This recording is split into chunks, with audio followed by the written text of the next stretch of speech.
Lakshmisha foundation, ಮನೆ ಮನೆಗಳ ಪ್ರಣತಿ.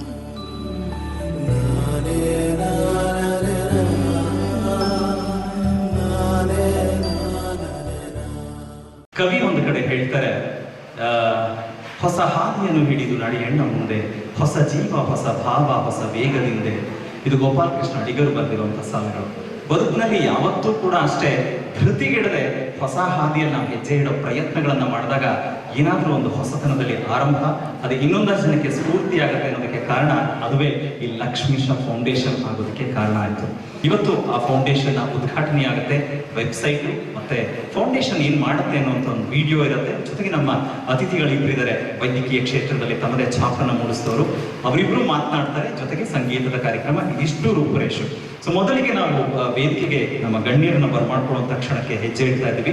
ನನ್ನ ಮೊದಲಿಗೆ ಹಿರಿಯ ಕ್ಯಾನ್ಸರ್ ತಜ್ಞರಾದಂತಹ ಡಾಕ್ಟರ್ KR ಮಾಧವ್ ಅವರನ್ನ ಅತ್ಯಂತ ಗೌರವದಿಂದ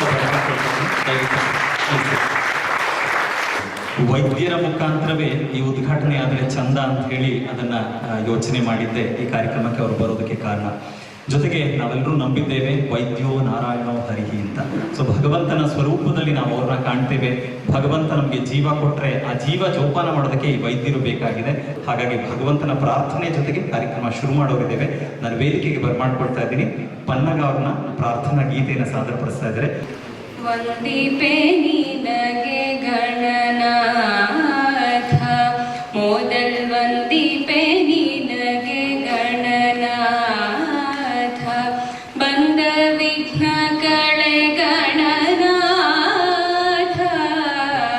ಬಂದ ವಿಘ್ನ ಕಳೆ ಗಣನಾಥ, ಮೊದಲ್ ವಂದಿಪೆ ನಿನಗೆ ಗಣನಾಥ, ಮೊದಲ್ ವಂದಿಪೆ ನಿನಗೆ ಗಣನಾಥ. ಹಿಂದೆ ರಾವಣನು ಮದದಿಂದ ನಿನ್ನ ಪೂಜಿಸದೆ, ಹಿಂದೆ ರಾವಣನು ಮದದಿಂದ ನಿನ್ನ ಪೂಜಿಸದೆ, ಸಂದರಣದಲ್ಲಿ ಗಣನಾಥ, ಮೊದಲ್ ವಂದಿಪೆ ನಿನಗೆ ಗಣನಾಥ, ಮೊದಲ್ ವಂದಿಪೆ ನಿನಗೆ ಗಣನಾಥ. ಹಿಂದೆ ಧರ್ಮರಾಯ ನಿನ್ನ ಭಕ್ತಿಯಿಂದ ಪೂಜಿಸಲು, ಹಿಂದೆ ಧರ್ಮರಾಯ ನಿನ್ನ ಭಕ್ತಿಯಿಂದ ಪೂಜಿಸಲು, ಸಾಧಿಸಿದ ರಾಜ ಗಣನಾಥ, ಮೊದಲ್ ವಂದಿಪೆ ನಿನಗೆ ಗಣನಾಥ, ಮೊದಲ್ ವಂದಿಪೆ ನಿನಗೆ ಗಣನಾಥ. ಮಂಗಳ ಮೂರುತಿ ಗುರು ರಂಗ ವಿಠಲನ ಪದ, ಮಂಗಳ ಮೂರುತಿ ಗುರು ರಂಗ ವಿಠಲನ ಪದ, ಬೃಂಗನೆ ಪಾಲಿಸು ಗಣನಾಥ, ಮೊದಲ್ ವಂದಿಪೆ ನಿನಗೆ ಗಣನಾಥ, ಮೊದಲ್ ವಂದಿಪೆ ನಿನಗೆ ಗಣನಾಥ, ಬಂದ ವಿಘ್ನ ಕಳೆ ಗಣನಾಥ, ಮೊದಲ್ ವಂದಿಪೆ ನಿನಗೆ ಗಣನಾಥ, ಗಣನಾಥ, ಗಣನಾಥ.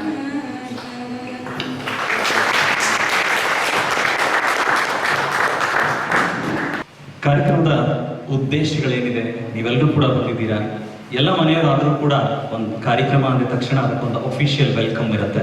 ಎಲ್ಲರೂ ಕೂಡ ಬರಮಾಡ್ಕೊಳ್ಬೇಕಾಗಿರುವಂಥ ಜವಾಬ್ದಾರಿ ಮತ್ತೆ ಕಾರ್ಯಕ್ರಮದ ಉದ್ದೇಶಗಳೇನು ಅಂತ ಆ ಒಂದು ಪ್ರಾಸ್ತಾವಿಕ ಜೊತೆಗೆ ಸ್ವಾಗತವನ್ನು ಮಾಡುವಂಥ ಜವಾಬ್ದಾರಿಯನ್ನು ಕಾರ್ಯದರ್ಶಿಗಳಾದಂಥ ಮೋಹನ್ ಕುಮಾರ್ ವಹಿಸ್ಕೊಂಡಿದ್ದಾರೆ. ಸರ್ ದಯವಿಟ್ಟು ಬರಬೇಕು ಅಂತ ಕೇಳ್ಕೊಳ್ತೀನಿ. ಎಲ್ರಿಗೂ ನಮಸ್ಕಾರ. ಈ ನಮ್ಮ ಲಕ್ಷ್ಮೀಶಾ ಫೌಂಡೇಶನ್, ಲಕ್ಷ್ಮೀಶಾ ಪ್ರತಿಷ್ಠಾನ ಇಂದು ವಿದ್ಯುಕ್ತವಾಗಿ ಉದ್ಘಾಟನೆಗೊಳ್ಳಲಿಕ್ಕೆ ನೀವೆಲ್ಲರೂ ಸಹ ಆಗಮಿಸಿದ್ದೀರಾ. ತಮಗೆಲ್ಲರಿಗೂ ಸಹ ಪ್ರೀತ್ಯಾದರಗಳನ್ನು ಕೋರೋದಕ್ಕೆ ನಾನು ಇಲ್ಲಿ ನಿಂತಿದ್ದೇನೆ. ಲಕ್ಷ್ಮೀಶಾ ಪ್ರತಿಷ್ಠಾನ ಅಥವಾ ಲಕ್ಷ್ಮೀಶಾ ಫೌಂಡೇಶನ್ ಒಂದು ಸಾಮಾಜಿಕ ಕಳಕಳಿಯ ಸಂಸ್ಥೆ. ಅದಕ್ಕೂ ಮುಂಚೆ ಶ್ರೀ ಲಕ್ಷ್ಮೀನಾರಾಯಣ್ ಅವರು ಬಗ್ಗೆ ಒಂದೆರಡು ಮಾತನ್ನು ಹೇಳಬೇಕು. ಒಂದೆರಡು ಮಾತು ಹೇಳೋಣ ಅನ್ಕೊಂಡಿದ್ದೆ. ಶ್ರೀ ಶ್ರೀನಿವಾಸ್ ಅವರು ಸಾಮಾನ್ಯವಾಗಿ ಎಲ್ಲನೂ ತಮ್ಮ ಮುಂದೆ ಪ್ರಸ್ತುತಪಡಿಸ್ತಾ ಇದ್ದಾರೆ. ಆದರೂ ಸಹ ನನ್ನ ಜವಾಬ್ದಾರಿಯಿಂದ ನಾನು ಒಂದೆರಡು ಮಾತು ಹೇಳೇ ಇರಬೇಕು. ಹುಟ್ಟು ಸಾವು ಎರಡೂ ಸಹಜ. ಈ ಹುಟ್ಟು ಸಾವಿನ ಮಧ್ಯೆ ಜೀವನವನ್ನು ನಾವೇನು ನಡೆಸ್ತೀವಿ, ಈ ನಮ್ಮ ಕುಟುಂಬಕ್ಕಾಗ್ಲಿ ಸಮಾಜಕ್ಕಾಗ್ಲಿ ನಾವು ಏನನ್ನ ಕೊಟ್ಟು ಹೋಗ್ತೀವಿ, ಬಿಟ್ಟು ಹೋಗ್ತೀವಿ, ಅಂತಹ ವ್ಯಕ್ತಿಗಳು ಸತ್ರು ಸಹ ಬದುಕಿರ್ತಾರೆ ಅನ್ನೋದಕ್ಕೆ ಲಕ್ಷ್ಮೀನಾರಾಯಣ್ ಕೂಡ ಒಬ್ಬರು ಅಂತ ನಾನು ಹೇಳೋದಕ್ಕೆ ಬಯಸ್ತೇನೆ. ಅಂತ ಮಹನೀಯರಲ್ಲಿ ಲಕ್ಷ್ಮೀನಾರಾಯಣ್ ಕೂಡ ನಿಲ್ತಾರೆ. ಅವರು ಒಬ್ಬ ಶಕ್ತಿಯಾಗಿ, ಜನಾನುರಾಗಿಯಾಗಿ, ಎಲ್ಲರ ಬಂಧುವಾಗಿ ಬದುಕಿ ಬಾಳಿ ಫೆಬ್ರವರಿ 22ನೇ ತಾರೀಕು 2020ರಂದು ನಮ್ಮೆಲ್ಲರನ್ನ ಅಗಲಿದರು. ಕ್ಯಾನ್ಸರ್ ರೋಗಕ್ಕೆ ತುತ್ತಾಗಿ ಬಳಲಿ ಅವರು ಅಸುನೀಗಿದರೂ ಸಹ ಅವರ ಹೆಸರನ್ನ ಸ್ಥಿರಸ್ಥಾಯಿಯಾಗಿ ಇಡಬೇಕು, ಅವರ ಹೆಸರಿನಲ್ಲಿ ಒಂದು ಸಾಮಾಜಿಕ ಸಂಸ್ಥೆಯನ್ನ ಕಟ್ಟಬೇಕು ಅಂತ ಅವರು ನರಳುವಾಗಲೇ ಅವರ ಧರ್ಮಪತ್ನಿ ಶ್ರೀಮತಿ ಉಷಾ ನಾರಾಯಣ್ ಅವರು ಗಟ್ಟಿ ನಿರ್ಧಾರ ಮಾಡಲು. ಅಂತಹ ನಿರ್ಧಾರವನ್ನು ತಗೊಳ್ಳೋದು ಸಾಮಾನ್ಯವಾಗಿ ಎಲ್ಲರಿಗೂ ಸಾಧ್ಯನೇ ಇಲ್ಲ. ಕ್ಯಾನ್ಸರ್ ರೋಗದಿಂದ ಬಳಲುವುದು ಒಂದು ರೀತಿಯಾದರೆ, ಅವರನ್ನು ಆರೈಕೆ ಮಾಡಿಕೊಂಡು ಆ ಮನಸ್ಥೈರ್ಯವನ್ನು ಉಳಿಸ್ಕೊಂಡು ಅವರಿಗೆ ಬೇಕಾದ ನೆರವನ್ನು ಕೊಟ್ಟು ಬೆಂಬಲವಾಗಿ ನಿಂತು ಕೆಲಸ ಮಾಡಿದವರಲ್ಲಿ, ಗಟ್ಟಿಯಾಗಿ ನಿಂತವರಲ್ಲಿ ಶ್ರೀಮತಿ ಉಷಾ ನಾರಾಯಣ್ ಕೂಡ ಒಬ್ಬರು. ಅಂತಹ ದಿಟ್ಟ ಮಹಿಳೆಯ ಜೊತೆಗೆ, ಒಂದು ಸಂಸ್ಥೆಯ ಜೊತೆಗೆ ನಾವು ಸಹ ಕೈ ಜೋಡಿಸ್ತಾ ಇದ್ದೀವಿ ಅಂತ ಹೇಳ್ಕೊಳ್ಳೋದಕ್ಕೆ ಖಂಡಿತ ನನಗೆ ಹೆಮ್ಮೆ ಆಗ್ತಾ ಇದೆ.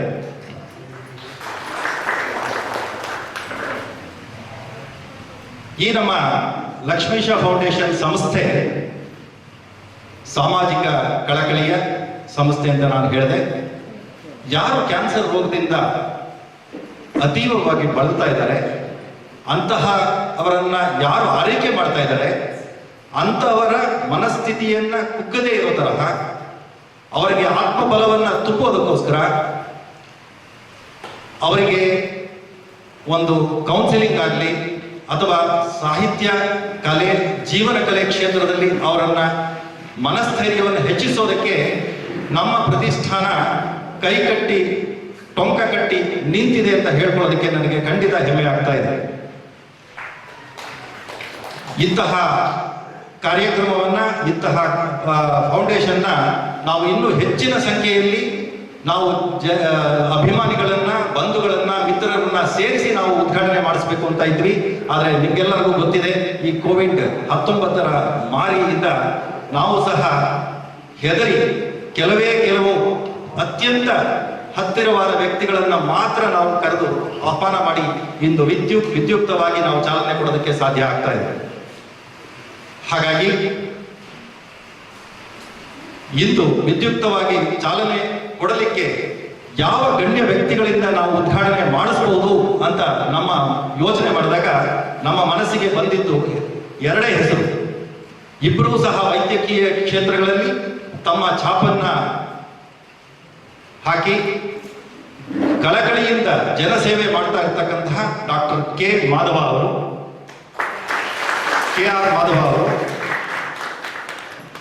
ಅವರು ನಮ್ಮ ಲಕ್ಷ್ಮೀಶ ಅವರ ಕುಟುಂಬಕ್ಕೆ ಬಹಳ ಹತ್ತಿರವಾಗಿರ್ತಕ್ಕಂಥವರು. ಹಾಗೆ ಅವರು ಕ್ಯಾನ್ಸರ್ ರೋಗಕ್ಕೆ ತುತ್ತಾದಾಗ ಅವರಿಗೆ ಚಿಕಿತ್ಸೆಯನ್ನ ಕೊಟ್ಟಂತಹ ವೈದ್ಯಕೀಯ ಗುರುಗಳು. ಅಂತಹವರನ್ನ ನಾವು ನಮ್ಮ ವೇದಿಕೆಗೆ ಆಹ್ವಾನ ಮಾಡಿ ಅವರಿಂದ ಉದ್ಘಾಟನೆ ಮಾಡಿಸೋದಕ್ಕೆ ನಮಗೆಲ್ಲರಿಗೂ ಸಹ ತುಂಬಾ ಹರ್ಷ ಆಗ್ತಾ ಇದೆ. ಹಾಗಾಗಿ ಅವರಿಗೆ ನಮ್ಮೆಲ್ಲರ ಪರವಾಗಿ, ನಮ್ಮ ಫೌಂಡೇಶನ್ ಟ್ರಸ್ಟ್ ಪರವಾಗಿ ವೈಯಕ್ತಿಕವಾಗಿ ನಾನು ಸುಸ್ವಾಗತವನ್ನ ಬಯಸ್ತಾ ಇದ್ದೇನೆ. ಹಾಗೆ ಮತ್ತೊಂದು ಹೆಸರು ವೈದ್ಯಕೀಯ ಕ್ಷೇತ್ರಗಳಲ್ಲಿ ಬಸವಾಪಟ್ಟಣದ ನಮ್ಮವರೇ ಆದ ಡಾಕ್ಟರ್ K. ಮಧುಸೂದನ್ ಅವರು, ಪ್ರೈಮರಿ ಹೆಲ್ತ್ ಕೇರ್ ಫಿಸಿಷಿಯನ್ ಕೂಡ. ಇವರು ಸಹ ವೈದ್ಯಕೀಯ ಕ್ಷೇತ್ರಗಳಲ್ಲಿ ಹೆಚ್ಚು ರೋಗಿಗಳನ್ನ ತಪಾಸಣೆ ಮಾಡಿ ಚಿಕಿತ್ಸೆಯನ್ನು ಕೊಟ್ಟು ಒಂದು ಒಳ್ಳೆಯ ಹೆಸರನ್ನ ಮಾಡಿದ್ದಾರೆ. ಇವರನ್ನು ಸಹ ನಾನು ಆತ್ಮೀಯವಾಗಿ ನಿಮ್ಮೆಲ್ಲರ ಪರವಾಗಿ ಹಾಗೂ ಫೌಂಡೇಶನ್ನ ಎಲ್ಲ ಟ್ರಸ್ಟಿಗಳ ಪರವಾಗಿ ಸುಸ್ವಾಗತವನ್ನ ಬಯಸ್ತಾ ಇದ್ದೇನೆ.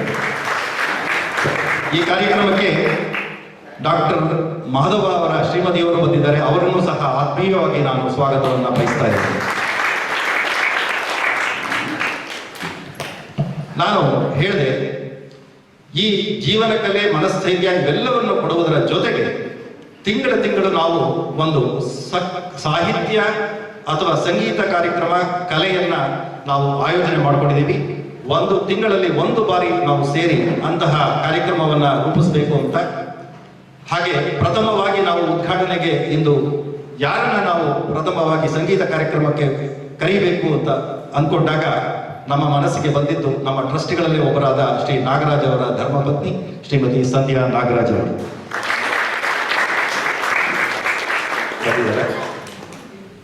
ಅವರು ಚಿಕ್ಕ ವಯಸ್ಸಿನಿಂದಲೇ ಸಂಗೀತವನ್ನು ಅಭ್ಯಾಸ ಮಾಡಿ ತಮ್ಮ ತಾಯಿಯವರ ಜೊತೆ ಅಭ್ಯಾಸ ಮಾಡಿ ಹಲವಾರು ವಿದ್ವನ್ಮಣಿಗಳ, ವಿದೂಷಿಗಳ, ವಿದ್ವಾನರ ಅಂದ್ರೆ R K Srikantan, R K Padmanabha ಹಾಗೂ ಶ್ರೀನಿವಾಸ್ ಹಾಗೂ ಬಹಳ ಜನಗಳ ಜೊತೆ ಮಾಡಿ 20 ವರ್ಷಗಳ ಕಾಲ ವಿದೇಶದಲ್ಲಿದ್ದು ಅಲ್ಲಿಯೂ ಸಹ ತಮ್ಮ ಛಾಪನ್ನು ಮೂಡಿಸಿ ಹಲವಾರು ಕಾರ್ಯಕ್ರಮಗಳನ್ನು ಕೊಟ್ಟು ಕ್ಯಾಲಿಫೋರ್ನಿಯಾ, ನ್ಯೂಯಾರ್ಕ್ ಹಾಗೂ ಮೇರಿಲ್ಯಾಂಡ್ಗಳಲ್ಲಿ ಕಾರ್ಯಕ್ರಮಗಳನ್ನು ಕೊಟ್ಟು ಈಗ ಮದರ್ಲ್ಯಾಂಡ್ ಅಲ್ಲೂ ಬಂದು ನೆಲೆಸಿ ಇಲ್ಲೂ ಸಹ ಹೆಚ್ಚು ಜನಕ್ಕೆ ಸಂಗೀತವನ್ನ ಕಲಿಸ್ತಾ ಇದ್ದಾರೆ ಹಾಗೂ ಕಾರ್ಯಕ್ರಮಗಳನ್ನ ನೀಡ್ತಾ ಬಂದಿದ್ದಾರೆ. ಅವರಿಗೂ ಸಹ ನಿಮ್ಮೆಲ್ಲರ ಪರವಾಗಿ, ನಮ್ಮ ಟ್ರಸ್ಟ್ ಪರವಾಗಿ ಸುಸ್ವಾಗತವನ್ನ ನಾನು ಬಯಸ್ತಾ ಇದ್ದೇನೆ. ಮನಸ್ಸಿನಲ್ಲಿ ಮನಸ್ಸಿಟ್ಟು ಅಭಿಮಾನಿಗಳಾಗಿ ಈ ಪ್ರತಿಷ್ಠಾನದ ಬಂಧುಗಳಾಗಿ ನೀವೆಲ್ಲರೂ ಸಹ ಆಗಮಿಸಿದ್ದೀರಾ. ನೀವಿಲ್ಲದೆ ನಾವು ಕಾರ್ಯಕ್ರಮ ರೂಪಿಸೋದಕ್ಕೆ ಸಾಧ್ಯನೇ ಇಲ್ಲ. ನಿಮಗೆಲ್ಲರಿಗೂ ಸಹ ನಮ್ಮ ಟ್ರಸ್ಟ್ನ ಪರವಾಗಿ, ಟ್ರಸ್ಟಿಗಳ ಪರವಾಗಿ ನಾನು ಹೃತ್ಪೂರ್ವಕವಾದ ಸ್ವಾಗತವನ್ನ, ಸುಸ್ವಾಗತವನ್ನ ಬಯಸ್ತಾ ಇದ್ದೇನೆ. ಹಾಗೆ ಮಾಧ್ಯಮದ ಮಿತ್ರರಿಗೂ ಸಹ ಸ್ವಾಗತವನ್ನ ನಾನು ಬಯಸ್ತಾ ಇದ್ದೇನೆ. ಒಂದು ಮಾತನ್ನ ನಾನು ಹೇಳಿ ನನ್ನ ಮಾತಿಗೆ ಮುಕ್ತಾಯ ಹಾಡಿ ನಾನು ವೇದಿಕೆಯನ್ನ ಬಿಟ್ಕೊಡ್ತೇನೆ. ಈ ಸಾಮಾಜಿಕ ಕಳಕಳಿಯ ಈ ಸಂಸ್ಥೆ ಸಂಪೂರ್ಣವಾಗಿ ನಾವು ಏನ್ ಮಾಡ್ತೀವಿ ಸಂಪೂರ್ಣವಾಗಿ ಉಚಿತವಾಗಿ ಮಾಡತಕ್ಕಂತಹ ಕೆಲಸವನ್ನ ಮಾಡಬೇಕು ಅಂತ ಹಮ್ಮಿಕೊಂಡಿದ್ದೀವಿ. ಅದು ವೆಬ್ಸೈಟ್ ಅಲ್ಲೂ ಕೂಡ ಇದೆ. ಹಾಗೆ ನಿಮ್ಮೆಲ್ಲರ ಸಹಕಾರ ಇಲ್ಲದೆ ಖಂಡಿತ ಇಂತಹ ಸಂಸ್ಥೆ ನಡೆಯೋದಕ್ಕೆ ಸಾಧ್ಯ ಇಲ್ಲ. ಇಂತಹ ಸಂಸ್ಥೆಯನ್ನ ನಡೆಸೋದು ಅಷ್ಟೇ ಕಷ್ಟ ಅಂತ ನಿಮಗೂ ಗೊತ್ತಿದೆ. ಹಾಗಾಗಿ ನಿಮ್ಮಲ್ಲಿ ಯಾರಾದರೂ ಕೈ ಜೋಡಿಸುವ ದಾನಿಗಳು ಯಾರಾದರೂ ಇದ್ದರೆ ಅವರು ಸಂಸ್ಥೆಗೆ ದೇಣಿಗೆಯಾಗಿ ನೀಡಬಹುದು. ಇದು ರಿಜಿಸ್ಟರ್ಡ್ ಸಂಸ್ಥೆ, ಪಾರದರ್ಶಕವಾಗಿ ಎಲ್ಲವೂ ಸಹ ನಡೆಯುತ್ತೆ. ಹಾಗಾಗಿ ನಿಮ್ಮಲ್ಲಿ ಒಂದು ಕಳಕಳಿಯ ಮನವಿಯನ್ನ ಮಾಡ್ತಾ ಮತ್ತೊಮ್ಮೆ ನಿಮ್ಮೆಲ್ಲರಿಗೂ ಸ್ವಾಗತವನ್ನ ಕೋರ್ತಾ ನನ್ನ ಒಂದೆರಡು ಮಾತನ್ನ ಮುಗಿಸ್ತೇನೆ. ನಮಸ್ಕಾರ. ಲಕ್ಷ್ಮೀಶ ಫೌಂಡೇಶನ್ ಅತ್ಯಂತ ಸಂಭ್ರಮದಿಂದ ವಿದ್ಯುಕ್ತವಾಗಿ ದೀಪ ಬೆಳಗುವ ಮುಖೇನ ಚಾಲನೆಗೆ ಅಣಿಯಾಗ್ತಾ ಇದೆ. ದಯಮಾಡಿ ನಾನು ಡಾಕ್ಟರ್ KR ಮಾಧವ ಅವರು ಹಾಗೆ ಡಾಕ್ಟರ್ K ಮಧುಸೂದನ್ ಅವರು ಜೊತೆಗೆ ನಿಲ್ಲಬೇಕು. ಹಾಗೆ ನಮ್ಮ ಇಡೀ ಲಕ್ಷ್ಮೀಶ ಫೌಂಡೇಶನ್ನ ಬಳಗ ಜೊತೆಯಾಗಬೇಕು ಅಂತ ನಾನು ಕೇಳ್ಕೊಳ್ತೀನಿ. ಶುಭಂ ಕರೋತಿ ಕಲ್ಯಾಣಂ ಆರೋಗ್ಯಂ ಧನ ಸಂಪದಃ ಶತ್ರುಬುದ್ಧಿರ್ ವಿನಾಶಾಯ ದೀಪಜ್ಯೋತಿ ನಮೋಸ್ತುತೆ. ದೀಪಜ್ಯೋತಿ ಪರಬ್ರಹ್ಮ ದೀಪಜ್ಯೋತಿ ಜನಾರ್ದನಃ ದೀಪೋ ಹರತಿ ಪಾಪಾನಿ ಸಂಧ್ಯಾ ದೀಪಂ ನಮೋಸ್ತುತೆ. ನಮ್ಮ ಬದುಕಿನ ಅಂಧಕಾರವನ್ನು ಕಳೆದು ಬೆಳಕಿನ ಕಡೆಗೆ ಕರ್ಕೊಂಡು ಬರುವಂತ ಈ ಲಕ್ಷ್ಮೀಶ ಫೌಂಡೇಶನ್ನ ಉದ್ದೇಶ ಕೂಡ ಅದೇ ಇದೆ. ಪ್ರತಿಯೊಬ್ಬರ ಬದುಕಿನಲ್ಲಿ ಕೂಡ ಆ ಬೆಳಕು ಬರಬೇಕು ಎನ್ನುವಂಥ ಉದ್ದೇಶ ಅದಾಗಿದೆ. ಪ್ರತಿಯೊಬ್ಬರು ಕೂಡ ದೀಪ ಬೆಳಗಿ ಅದಕ್ಕೆ ಚಾಲನೆಯನ್ನು ನೀಡ್ತಾ ಇದ್ದಾರೆ. ಎಲ್ಲರಿಗೂ ಕೂಡ ವಂದನೆಯನ್ನ ಸೂಚಿಸೋಣ. ಲಕ್ಷ್ಮೀಶ ಫೌಂಡೇಶನ್ ಅತ್ಯಂತ ತುಂಬ ಸಂಭ್ರಮದಿಂದ, ಖುಷಿಯಿಂದ ಈ ಒಂದು ಸರ್ಕಾರದ ಕೆಲಸಕ್ಕೆ ಆರಂಭ ಮಾಡಿಕೊಟ್ಟಿದೆ. ಕ್ಯಾನ್ಸರ್ ಸೇರಿದಂತೆ ದೀರ್ಘಕಾಲದ ಕಾಯಿಲೆಯಿಂದ ನರಳುವವರ ನೋವು ಒಂದೆಡೆಯಾದರೆ ಅವರನ್ನು ಆರೈಕೆ ಮಾಡುತ್ತಿರುವವರು ಅನುಭವಿಸುವ ಸಂಕಟ ಸಣ್ಣದಲ್ಲ. ಕಾಯಿಲೆ ಉಳ್ಳವರ ಆರೈಕೆ ಇನ್ನಷ್ಟು ಅರ್ಥಪೂರ್ಣವಾಗಲು, ಗುಣಮಟ್ಟದ ಜೀವನ, ಮನಃಶಾಂತಿಯ ವಾತಾವರಣ ನಿರ್ಮಿಸುವುದು, ಸಮಾಧಾನದಿಂದ ಇಹಲೋಕ ತ್ಯಜಿಸಲು ನೆರವಾಗುವುದು ಕಾಯಿಲೆ ಉಳ್ಳವರ ಜೊತೆಗಿರುವವರ ಜವಾಬ್ದಾರಿಯೂ ಹೌದು. ಕಾಯಿಲೆ ಉಳ್ಳವರನ್ನು ಅಂಗೈ ಮುಗುವಂತೆ ಆರೈಕೆ ಮಾಡುತ್ತಿರುವವರಿಗೆ ವೈಜ್ಞಾನಿಕವಾಗಿ, ಭಾವನಾತ್ಮಕವಾಗಿ, ಆಧ್ಯಾತ್ಮಿಕವಾಗಿ ಬೆಂಬಲ ನೀಡುವುದೇ ಲಕ್ಷ್ಮೀಶಾ ಫೌಂಡೇಶನ್ನ ಮೂಲ ಆಶಯ.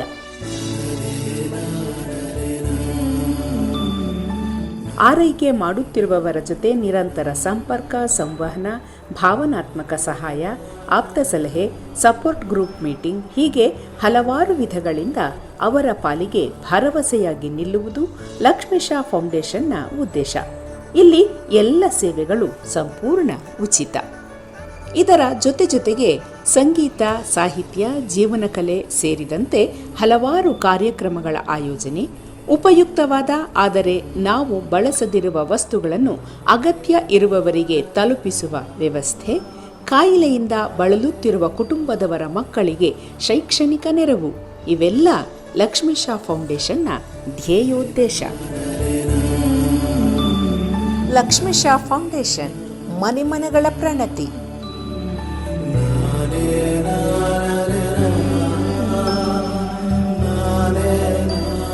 ಡಾಕ್ಟರ್ KR ಮಾಧವ ಅವರು ಹಿರಿಯ ಕ್ಯಾನ್ಸರ್ ತಜ್ಞರು, ಸೀನಿಯರ್ ಕನ್ಸಲ್ಟೆಂಟ್ ಮೆಡಿಕಲ್ ಆಂಕಾಲಜಿಸ್ಟ್, ಪ್ರಕ್ರಿಯಾ ಹಾಸ್ಪಿಟಲ್ನಲ್ಲಿ. ಮೈಸೂರಿನ ಮೆಡಿಕಲ್ ಕಾಲೇಜ್ನಲ್ಲಿ MBBS ಮಾಡ್ತಾರೆ. ಜೊತೆಗೆ ಜನರಲ್ ಮೆಡಿಸಿನ್ಸ್ನಲ್ಲಿ ಪೋಸ್ಟ್ ಗ್ರಾಜುಯೇಷನ್ನ ಅವರು TN ಮೆಡಿಕಲ್ ಕಾಲೇಜ್ ಮತ್ತು BYL ನಾಯರ್ ಹಾಸ್ಪಿಟಲ್ ಮುಂಬೈ ಇಲ್ಲಿ ಮಾಡ್ತಾರೆ. ಸೊ ಜೊತೆಗೆ ಜನರಲ್ ಮೆಡಿಸಿನ್ ಟ್ರೈನಿಂಗ್ ಕೂಡ ಆಗಿದೆ ಅವರಿಗೆ UK-ನಲ್ಲಿ. ಬಹುಶಃ ಹೊರದೇಶದಲ್ಲಿ ಹೋಗಿ ಕಲ್ತವ್ರು ಅಂತ ಹೇಳಿದ್ರೆ ಅವ್ರನ್ನ ಸರ್ನ ನೋಡಿದ್ರೆ ಅನ್ಸೋದೇ ಇಲ್ಲ. ಈ ಸೋ ಸಿಂಪಲ್. ಬಹುಶಃ ಕೆಲವರು ಮಾತ್ರ ಆಗಿರ್ತಾರೆ ಅಂತ ಅನ್ಸುತ್ತೆ. ಅದಲ್ಲದೆ MRCP-ಯನ್ನು ಪಡೆದುಕೊಂಡವರು, ಜೊತೆಗೆ 5 ವರ್ಷ ಅಲ್ಲಿನ ಒಂದು ಕ್ಲಿನಿಕಲ್ ಆಂಕಾಲಜಿಯ ಬಗ್ಗೆ ವಿಶೇಷ ತರಬೇತಿಯನ್ನು ಪಡೆದವರು ಕೂಡ ಅಷ್ಟೇ. ಜೊತೆಗೆ CCST ಅವಾರ್ಡನ್ನು ಕೂಡ ಪಡೆದ ಹೆಗ್ಗಳಿಕೆ ಅವರಿಗೆ ಸಲ್ಲತ್ತೆ. ಹಾಗೆ ಇಂಗ್ಲೆಂಡ್ನ ಪೋರ್ಟ್ಸ್ಮೌತ್ ನಲ್ಲಿರುವಂತಹ ಕ್ವೀನ್ ಅಲೆಕ್ಸಾಂಡರ್ ಹಾಸ್ಪಿಟಲ್ನಲ್ಲಿ 10 ವರ್ಷ ಕೆಲಸ ಮಾಡ್ತಾರೆ. ನಂತರ ಭಾರತಕ್ಕೆ ಬಂದ ಮೇಲೆ ಅವರು HCG ಹಾಸ್ಪಿಟಲ್ನಲ್ಲಿ ಕೆಲಸ ಮಾಡ್ತಾರೆ. ಜೊತೆಗೆ ಅಲ್ಲಿ ವಿಶೇಷವಾದಂಥ ಹೆಸರನ್ನ ಕೂಡ ಪಡೆದುಕೊಳ್ತಾರೆ. ಜೊತೆಗೆ BGS ಗ್ಲೋಬಲ್ ಹಾಸ್ಪಿಟಲ್ನಲ್ಲಿ ಕೂಡ ಕೆಲಸ ಮಾಡ್ತಾರೆ. ಅಂದರೆ ಮುಖ್ಯವಾದಂಥ ಕೆಲಸಗಳಲ್ಲಿ ಭಾಗಿಯಾಗ್ತಾರೆ. ಜೊತೆಗೆ ನಿಖರವಾಗಿ ಕ್ಯಾನ್ಸರ್ ರೋಗಿಗಳಲ್ಲಿರುವಂತಹ ಸಮಸ್ಯೆಗಳನ್ನ ಅವರು ಸಂಪೂರ್ಣವಾಗಿ ಗುರುತಿಸ್ಕೊಂಡು ಅವರಿಗೆ ಚಿಕಿತ್ಸೆಯನ್ನು ನೀಡ್ತಾರೆ. ಎಲ್ಲದಕ್ಕಿಂತ ಹೆಚ್ಚಾಗಿ ಆ ರೋಗಿಯ ಜೊತೆಗೆ ಆಪ್ತ ಸಮಾಲೋಚನೆ ಮಾಡೋದಿರ್ಬೋದು ಅಥವಾ ಕುಟುಂಬದವರ ಜೊತೆಗಿರ್ಬೋದು, ಅದೆಲ್ಲದಕ್ಕೂ ಕೂಡ ಅಂದರೆ ವೈದ್ಯರು 50% ಪೇಷಂಟ್ ಹೇಗೆ ಗೆದ್ದು ಬಿಡ್ತಾರೆ ಅಂತ ಹೇಳಿದ್ರೆ, ವೈದ್ಯರು ನಕ್ಕೊಂಡು ಮಾತಾಡ್ತಾ ಅವರಿಗೆ ಸರಿಯಾದ ರೀತಿಯಲ್ಲಿ ಸಲಹೆಗಳನ್ನ ಕೊಟ್ಟಾಗ ಅಲ್ಲೇ 50% ರೋಗಿ ಗುಣ ಆಗ್ತಾರೆ ಅಂತ ಹೇಳ್ತಾರೆ. ಆ ಒಂದು ಸಾಲಿನಲ್ಲಿ ನಿಲ್ಲುವಂಥ ಒಂದು ಹೆಗ್ಗಳಿಕೆ ಡಾಕ್ಟರ್ಗೆ ಸಲ್ಲತ್ತೆ. ಹಲವಾರು ಸಂಶೋಧನಾತ್ಮಕ ಕೆಲಸಗಳಲ್ಲಿ ಕೂಡ ಭಾಗಿಯಾಗ್ತಾರೆ. ಹಲವಾರು ಅವರ ಜರ್ನಲ್ಸ್ಗಳು ಕೂಡ ಅಂತಾರಾಷ್ಟ್ರೀಯ ಮಟ್ಟದಲ್ಲಿ ಅದು ಬಿತ್ತರವಾಗಿದೆ.